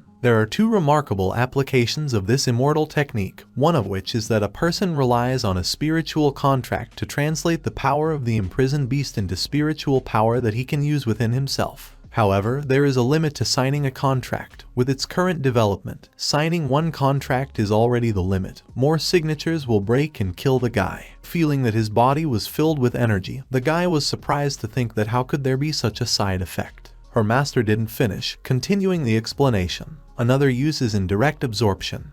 The stronger the object it absorbs, the more spiritual power it gets. It also means that he faces a lot of risk. In the worst case, he will experience a spiritual reaction and lose consciousness. Holding up the golden balls that somehow resembled the sun, the girl told the guy that they should try. She placed 100 balls of spiritual energy in this space. The guy should try to use his inner spiritual power to attract them to him like a magnet. When he absorbed these 100 balls of spiritual power into his body, it would mean that he had grasped the essence of the Tautic immortal technique. The guy, pointing at the balls with his palms smiling, said that he would do it without any problems. A few days later, at the Super Ability School, two figures were standing in the duel arena, and onlookers were gathering behind the arena. On one side stood a rich son. Grinning nastily, he called the guy names and said that he had been missing for so many days that he thought the guy was hiding to avoid their argument. The guy sarcastically apologized, saying that it was very difficult to remember about the garbage. Then telling Tom to stop talking nonsense and act, the guy took a pose, using some kind of seal. The guy with green hair said that then the guy would be a poster. A magic circle appeared under the rich sun, and flames swirled around him from it. In order to be able to defeat that guy, the green-haired guy has been studying intensively for the past few days and has used his monetary power to the fullest. His superpower allows him to summon a powerful ghostly beast of equal strength at the cost of money. 100 million will be more than enough to beat this guy. A flaming giant appeared behind the green-haired one, which was emitting an incredible pressure. One of the conscript's henchmen said it was the first time he had seen his boss summon this thing. How much does it cost to manage it? Another henchman added that this giant boss beast is immune to physical attacks. He must have the strength of a class A monster. The monster's fist crashed right into the place where Shun Tian was a second ago, who managed to jump away before the impact. The giant raised one hand and struck with the other, but the guy jumped back again. The guy decided to take the third blow and just took a defensive pose. The green-haired man, seeing how the guy runs, said, grinning, that you don't just have to run like that. The guy jumped back from another blow and thought that this monster was too cool. It's impossible to use an immortal technique to absorb it directly, in that case. The guy jumped away from the blow again and landing behind his hand, he quickly walked towards him, accumulating spiritual energy in his hands, thinking that first he would cut him into pieces. The guy sent a blade of spiritual energy towards the giant, and seeing this, the green-haired man was shocked, but the master spirit was quite his disciple, because he quickly realized that the weakness of the monster was in the joints. Thanks to the blade's scent, the guy cut the monster into several parts and the monster began to disintegrate into some strange particles. After landing, the guy stretched out his hand and began to collect the spiritual power of the monster using the Tautic devourer. Soon the whole monster began to turn into a piece of energy that flew towards the guy's hand. This performance shocked the green-haired guy. He watched as red energy raged around his opponent. The guy smiled contentedly and said that it was nice to fight. One of the students shouted that this was the same transferred student who got an S grade on the test. It was really impressive. The second of the onlookers said that he defeated that giant so easily. His super abilities are really strong. Upon hearing them, the master spirit furrowed her brows, but didn't say anything. The girl remembered how a disciple, weakened after absorbing many balls of spiritual energy, saw a golden ball and shouted that this was the last ball of spiritual energy, and it was necessary to absorb it, no matter what. The ball was drawn to him and the guy looked at him in surprise and shouted joyfully that he had done it. Finally, the master praised the disciple and told him that he could rest. A serious guy folded his hand in his palm and asked the teacher to add another 100 balls next time, because he needs to double his practice. Looking at the guy around whom the scarlet spiritual energy was still swirling, the girl folded her hands and thought that the guy not only comprehended the Tautic technique in a short time, but even precisely controlled the force flowing from the danchin to his limbs. His strength is also much more stable than in training. This child grew up in every sense. After finishing the absorption, the guy cheerfully said to the green-haired one that it looked like he was out of luck. Turning around, he asked around, saying that the winner is determined, and the previous punishment, calling him dad, is cancelled.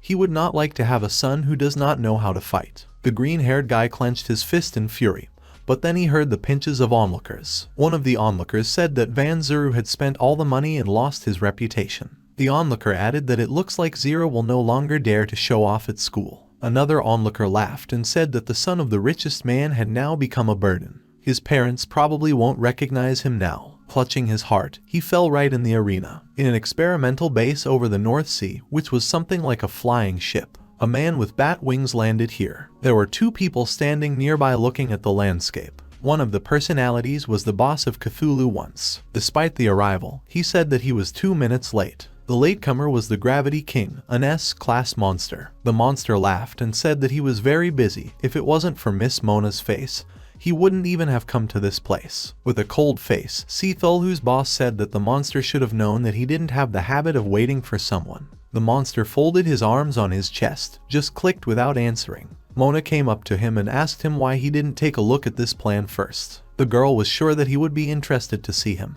Taking a piece of paper, the monster began to read. The plan said that he should create chaos and make Natsu Island disappear. Smiling, the monster said that it was interesting. Such a dangerous mission would cost 3 times more than usual. The girl nodded. The monster thought to himself that the chaos he would create would definitely lose the world, and then the eyes of the whole world would be riveted on him. The monster, holding out his hand, said that if the plan succeeded, he hoped that the girl would keep him company and would not refuse to have a drink with him. The blonde adjusted her glasses and said that if he asked about it, she would think about it. Taking off, the monster finally threw that he would be preparing, and they just have to wait for good news from him. Stroking her chin, the girl asked the boss if she could, after the mission was over, gouge out the eyes of this monster. And once indifferently, he said that she could help herself. In the laboratory of Cthulhu, where Nyan Dongsang was kept, the S-class hero was tortured with purple lightning bolts. Because of this, the sound of agony was heard in the cell and the smell of burning was felt. Looking at the hero from the mirror, I once asked 2 girls how the experiment was going. The blonde with the red armband said that they are trying to extract his super abilities, but he continues to use his psychic power to resist it. At the current rate, it will take another month. Nodding, and when passing by a blonde with glasses, he told them to remember that there are no places for mistakes in their program. The girl with the blindfold smiled maniacally and said that she had met a teenager who looked somewhat like Dr. Zhu when she was catching Nyan Dongxia. She suspected that there might be some kind of connection between them. In anger, grabbing Anna by the throat and pressing her against the wall, I once asked her if she wanted to say that information had been leaked during the operation. The girl, delighted with such behavior of the boss and blushing all over, thought about how wonderful this feeling is. Looking at the girl as garbage, is once said that her head would be on her neck for the time being. She should go and deal with it. Otherwise, he would take her head off her neck at any moment. Anna just said she would. A few days later in Summer Island, Beautiful Jaizia was sitting on the beach in a swimsuit. She frowned at Shun Tian and Xing Xuan, who were sitting in front. She felt that Xing Xuan had changed a lot since recovering from the herbs. Her energy has become steady and more focused. When the teacher set the task of destroying B-rank monsters, the girl completed it in just 2 days. Xing Xuan in a bikini stood up and smilingly informed the guy that she had gone surfing. Jaizia, looking at the guy, thought that it took Shun Tian only 1 day to finish the task. Something must have happened between them. What she didn't know was that it annoyed Jaizia. Appearing in front of the guy, his master said that the nearby mountain is very rich in spiritual energy, so he should go there to cultivate. The guy stood up and nodded to the teacher. There were 2 girls standing on the other side of the island. One of the girls with brown hair pointed to the gazebo and told her friend Mia to look there. There seems to be a Chinese-style gazebo on the flight island. Rubbing her hands with cream, the girl with blue hair, whose name was Xin Mia and who was the daughter of the Prime Minister of the world, simply replied to the twin sister that it was possible. Another daughter of the Prime Minister of the world, Zindia, grabbed her sister's hand and said that her glowing eyes could see through thousands of miles. She couldn't be wrong. Inside the gazebo, Shun Chan sat in the lotus position and cultivated, accumulating spiritual energy. Sweating all over, the guy thought that this robe does not dissipate heat, and it is not cool enough in the gazebo. It's so hard for him to stay focused in this heat. He really needs a few ice cubes. Suddenly he felt cool and looked up and saw snowflakes. Then when he looked ahead, he saw that ice spikes had risen around the gazebo. Running towards the gazebo, Zindia told her sister to hurry up, saying that there really is a gazebo here. Suddenly the sky raged and the girl stumbled on the ice and fell right on the guy. Shun Chan managed to grab the girl by the shoulders and asked for forgiveness, saying that he did not do it on purpose, although he was embarrassed by such closeness. Thunder and lightning thundered and the sky was overcast. The guy looking at it asked the girl, who was also looking in the sky, if she was okay. The guy asked in surprise what kind of earthquake it was. Something was definitely wrong here. Suddenly, the island began to soar upwards, which is why these earthquakes occurred. Because of this, the students and the people who were on the island panicked, asking about what was going on. Someone was calling for help. Someone was just surprised that the island was rising up. Something came out of the cloudy sky, and this something was an S-class monster, the Lord of Gravity. With an evil grin, he flew towards the island, saying that he would do everything perfectly. Flying humanoid creatures appeared in the sky, and the flying island was surrounded by lightning that was on the ground every second. The Deputy King of Gravity, Thundercloud, told her warriors that thunderstorms surrounded this place. She ordered her subordinates to fly to different parts of the island and suppress all unstable factors. Shun Chan looked from the gazebo at the lightning and at the fact that the island was floating in the sky, asked about what was happening to this island. A hologram of the Lord of Gravity appeared in the sky, and he smilingly called the ladies and gentlemen. He shouted that it was a surprise. Now everything is ready and they will arrange a holiday. The guy looked at him in shock. In other parts of the island, flying monsters beat people and surrounded them. Looking at the monster, the guy asked about what the wanted S-class monster, the King of Gravity, was doing here. Bending up, the guy said that there were a lot of people on the island. He should hurry up and save them. Cindia, smiling, summoned the flame on her hand, as well as wings, and told her sister that they should also go help.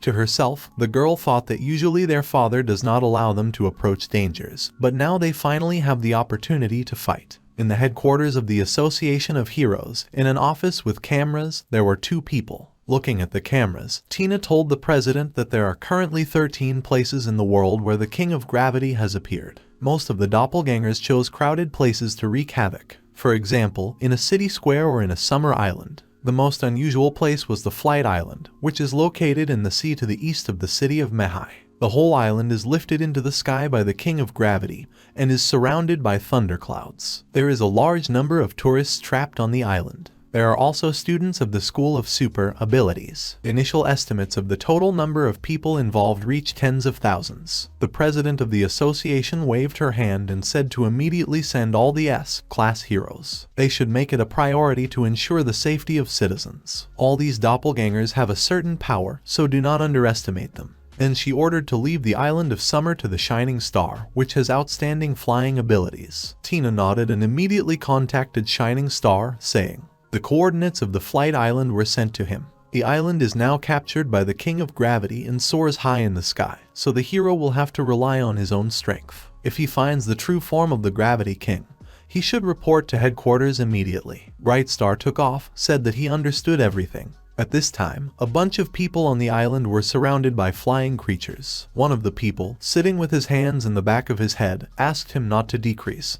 He can give them anything they want. Grabbing that poor guy by the throat, the monster asked for forgiveness, saying that he needs his life. Suddenly, a ray of light pierced the monster from behind directly into the pile, which is why he released the victim. Shuntian landed, asked the poor guy if he was okay, and the civilian said he was fine. Turning towards the enemies and fighting them off, the guy said that people with superpowers should first of all focus on protecting civilians. All adult men should protect women and children. The heroes must evacuate them and try to stick together. While the guy was giving out orders, he also thought that the teachers and partners of the School of Super Abilities are here, and they should be able to temporarily protect these civilians. Immediately, people with super abilities began to gather people, calming them down. Immediately flew another monster departed by someone. The Zin sisters came down to the scene. Shindia, who uses fire krill, turned to the terrible monsters and said that they are not allowed to intimidate the weak. Causing another flash of flame, the girl told them to get lost. The second sister, Mia, caused sharp shards of ice by saying that it was a snow dance. Chunks of ice flew straight at those monsters that the girl's sister attacked. Combining together, they watered the enemies with forces. Suddenly a monster appeared behind them, and without realizing what had happened, the girls fell unconscious. It was another monster who had perverted thoughts. Rubbing his hands, he said, laughing nastily, that he had a couple of beauties for the evening. Shun-chan appeared behind the monster in an instant and smilingly asked the monster why he didn't send the monster to heaven first. The guy used the Tautic immortal technique and began to absorb the monster, turning it into red spiritual energy. The monster was consumed by his technique, screaming in despair. After that, the guy lifted Cindia and sighed with relief, said that fortunately she had only fainted.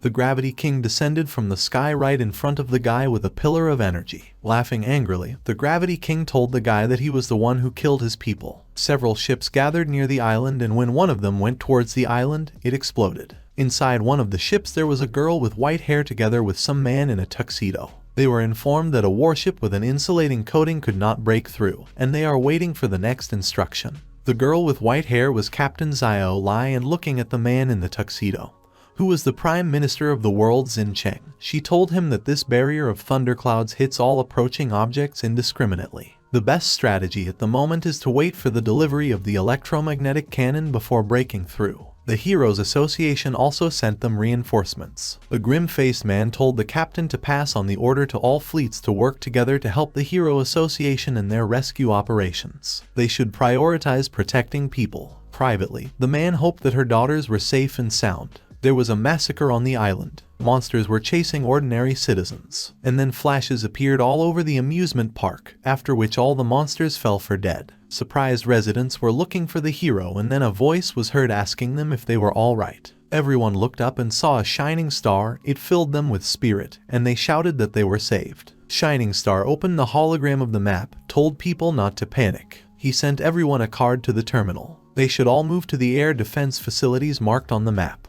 The hero also promised that he would order people from the School of Super Abilities to protect them together with the Guardians of the Island. At this time, Shu Tian shouted for everyone to run, saying that he would detain the monster. Everyone in a panic recognized the King of Gravity and began to run away. The guy threw the hoop in the direction of the monster, but he only waved his hand, increasing gravity where the guy was, and he felt the pressure slightly inclined, and the ground cracked under his feet. The monster was surprised to notice that there was still trash that dared to take him, the King of Gravity, a challenge. His strength is 5 times greater. The golden hoop finally reached the monster, and seeing it, he grabbed the hoop with one hand. Looking at this thing, the monster wondered in perplexity why this thing was not affected by his ability. Analyzing the thing with the aura, the monster noticed that there was something on it that could block his ability to influence it. At this time, the guy fell to his knees due to the pressure, feeling an incredible heaviness, because of which he could not even move. Looking at the guy, the Gravity King asked him about the hoop, saying what it was. Then the guy also realized that the ability of the king does not affect the Yuan bracelet. The difference between a magic weapon and a normal one is the spiritual power given to a magic weapon.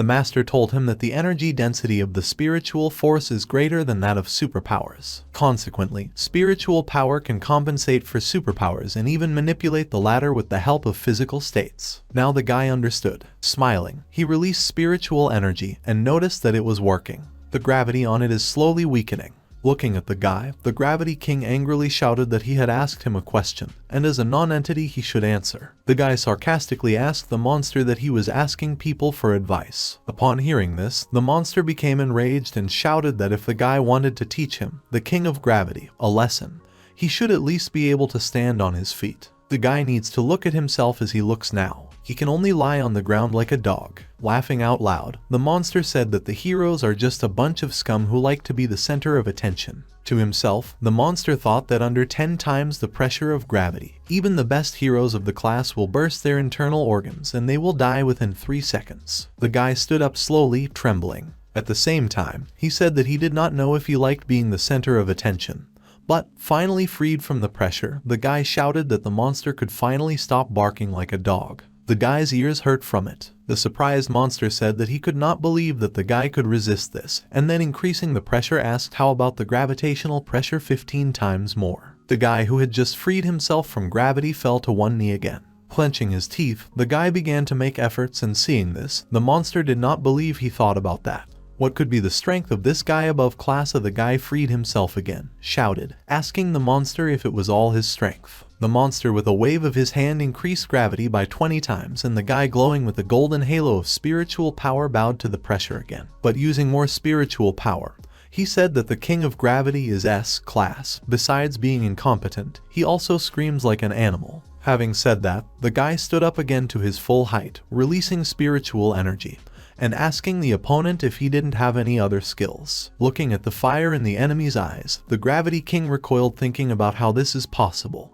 How this guy was able to get out of his gravity control. Even if he could get rid of the gravity control, it would surely tear him to pieces. Thinking about this, the monster released a purple ball. Seeing this, the spirit master immediately appeared and told the disciple to be careful. The guy immediately bent up, avoiding a huge ball that began to absorb the earth. Hovering over this terrible ball, the guy thought that it was a very dangerous move. If the guy had been hit by this blow, his spiritual barrier would have instantly collapsed and perhaps his entire body would have been crippled by gravity. Flying towards the guy, the King of Gravity began to release balls, shouting that the guy meant death. The guy shouted to Tom not to hurry and concentrated the spiritual energy in his finger and used a finger piercing the clouds. The energy shots destroyed the enemy's attacks, then surprised the Gravity King, and he wondered what this guy had such a powerful trick. Seeing that the blows did not hit the monster, the guy thought that it was possible to avoid this. It looks like he will have to come up with something else. He immediately flew towards the forest, and seeing this, the King of Gravity laughed loudly and said that this guy ran towards the forest. Not if he was trying to use trees as cover, but no matter how much he resists, it's useless. Stopping over the forest, the monster asked the guy that he decided to hide like a mouse. Releasing a huge number of projectiles, the Gravity King said that he was the same as all these worthless heroes. Running away, the guy thought that the monster was trying to provoke him to reveal the location of the guy, but he was not going to be led to it. Looking at her disciple with concern, the master spirit thought that this child actually covered his entire body with spiritual power. This is very professional for a practitioner. However, such a long period of high-speed movement would seriously affect the stability of the spiritual force barrier. If the guy isn't careful, the Gravity King will find him. Suddenly, the blonde spirit noticed that the glow of spiritual energy in the legs of the guy is more intense. She was surprised to notice that the guy had purified the spiritual energy near his feet. He increased the density of spiritual energy to become faster. Even in motion, he controls his spiritual power more intently. The protective layer wrapped around his body narrowed. This means that the density of spiritual power has reached a very pure level, and his control over spiritual power is becoming more and more skillful. The guy dodged another gravity ball, and his master continued to analyze his capabilities, thinking that the guy's concentration and understanding exceeded all her expectations. This guy has a talent for practice. She really has a nose for people with such potential. The monster looked with surprise at the flashes of golden light inside the forest and asked that his pressure had not decreased, but how this guy managed to become faster. Stopping, the monster clicked, saying that his strength had greatly decreased due to his clones. Clenching his fist, he said that there was no point in messing with the brat for so long. The guy stopped and noticed that the attack had stopped. He immediately bent up, pushing off from the logs, and was over the King of Gravity, and hit him right in the head, asking why he was frozen. The guy did not stop at one blow and continued to be the opponent. Grinning, the guy said that the skills of the King of Gravity are not focused enough. Concentrating, the guy hit the monster with all his might and sent it straight to the ground. The King of Gravity, standing up from his seat, began to emit a crushing pressure. In a rage, he shouted that the brat was not arrogant. Using a magic circle, the monster began to release purple attacks and shouted that he would show the guy his true strength. Taking off, he began to release a huge amount of pressure and began to send blows in all directions. The guy dodged them, but because of the residual waves, he was thrown to the ground. But before he fell, he used the bracelet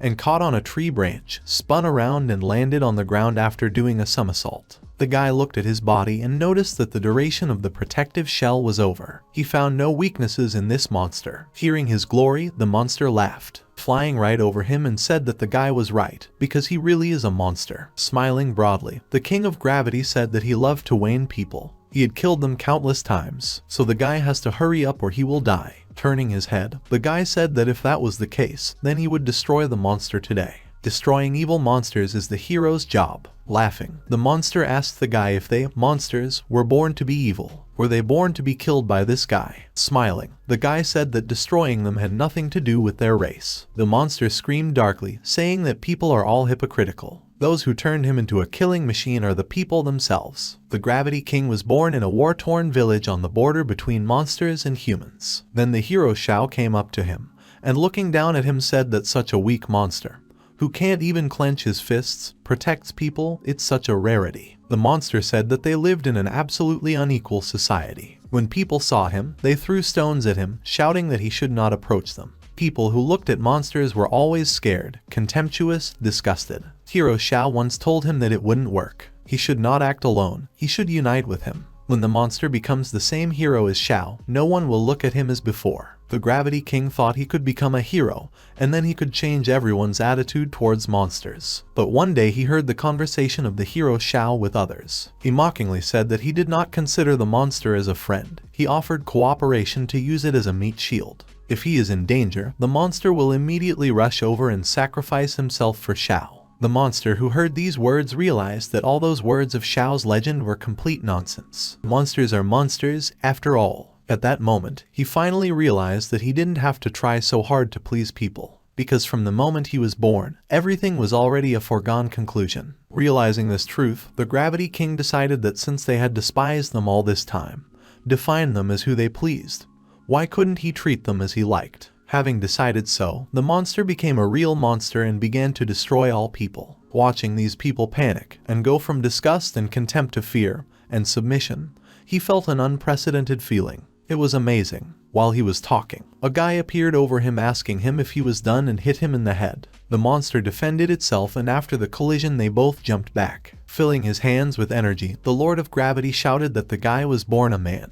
He was born in a world full of happiness. How can he know this feeling when you are born with original sin? Pointing his palm towards the guy, he shouted to him that the guy should take his boring and empty hero's place and reflect on him in hell. Pursing his lips, the guy opened a red whirlpool using his technique and began to absorb the energy of the monster, saying that he should reflect on it. The surprised monster said that it was his greatest blow, gathering all his strength. How could this guy handle him so easily? The guy smiled and pointed his finger in the direction of the monster, concentrating spiritual energy in NM, and said that there are many things beyond the representation of the monster. A beam of energy hit the place where the Gravity King was, but the monster managed to fly into the sky. Laughing, he said that the guy still uses all the same tricks. He's not naive after that. This trick is really powerful, but the guy's moves are too predictable. It's easy to dodge him. The guy chuckled and said that if it was true, then the monster would probably be able to dodge it as well. Having said that, he sent a flaming energy hoop towards the flying enemy,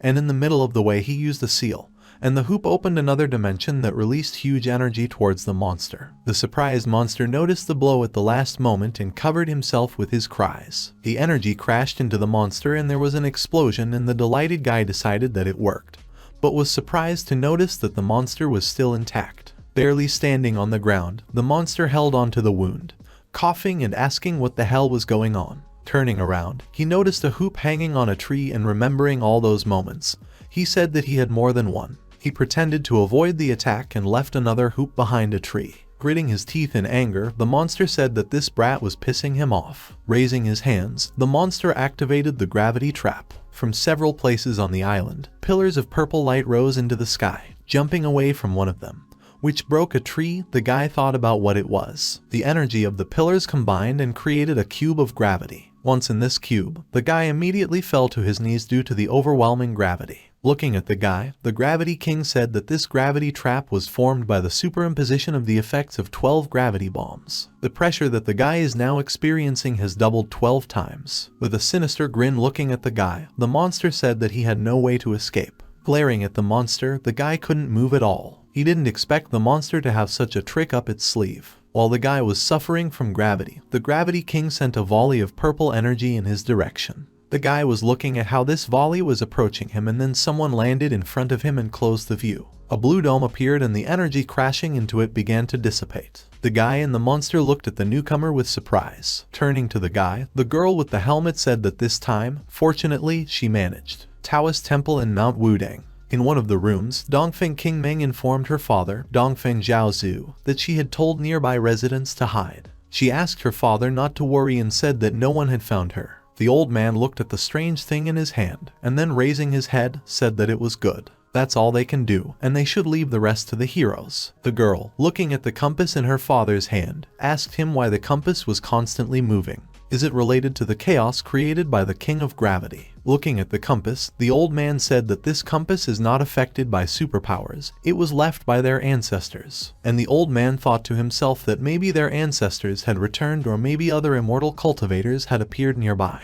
The old man picked up one of the talismans and activated it, took off, finally telling his daughter to look after the house while he went to investigate. The girl nodded. The sound of lilacs was heard in one building. Inside it, Mei and Kai, having left the guards, entered the room. Looking at these soldiers, Mei said she was bored. Is there even one person here who can fight? Releasing a ball of lightning, the guy asked about how this place could be called Mount Tiahulai. All the S-class heroes were sent to deal with the Gravity King. All they have to do is steal the information about the heroes that their boss needs. They reached the central information node and the guy started digging into the server. Soon the entire security system was hacked, and smiling, the guy said that this was surprisingly easy. Taking a flash drive from the server, he said that as soon as this mission was successfully completed, Mona would cancel his previous punishment. Suddenly the guy felt something and a talisman flew right in front of him. The guy immediately realized that these were super abilities and immediately jumped back using force. There was a huge explosion, and when the fervor settled, Dongfeng Yunqiu came into the office. Smiling, dragging Mei by the tail,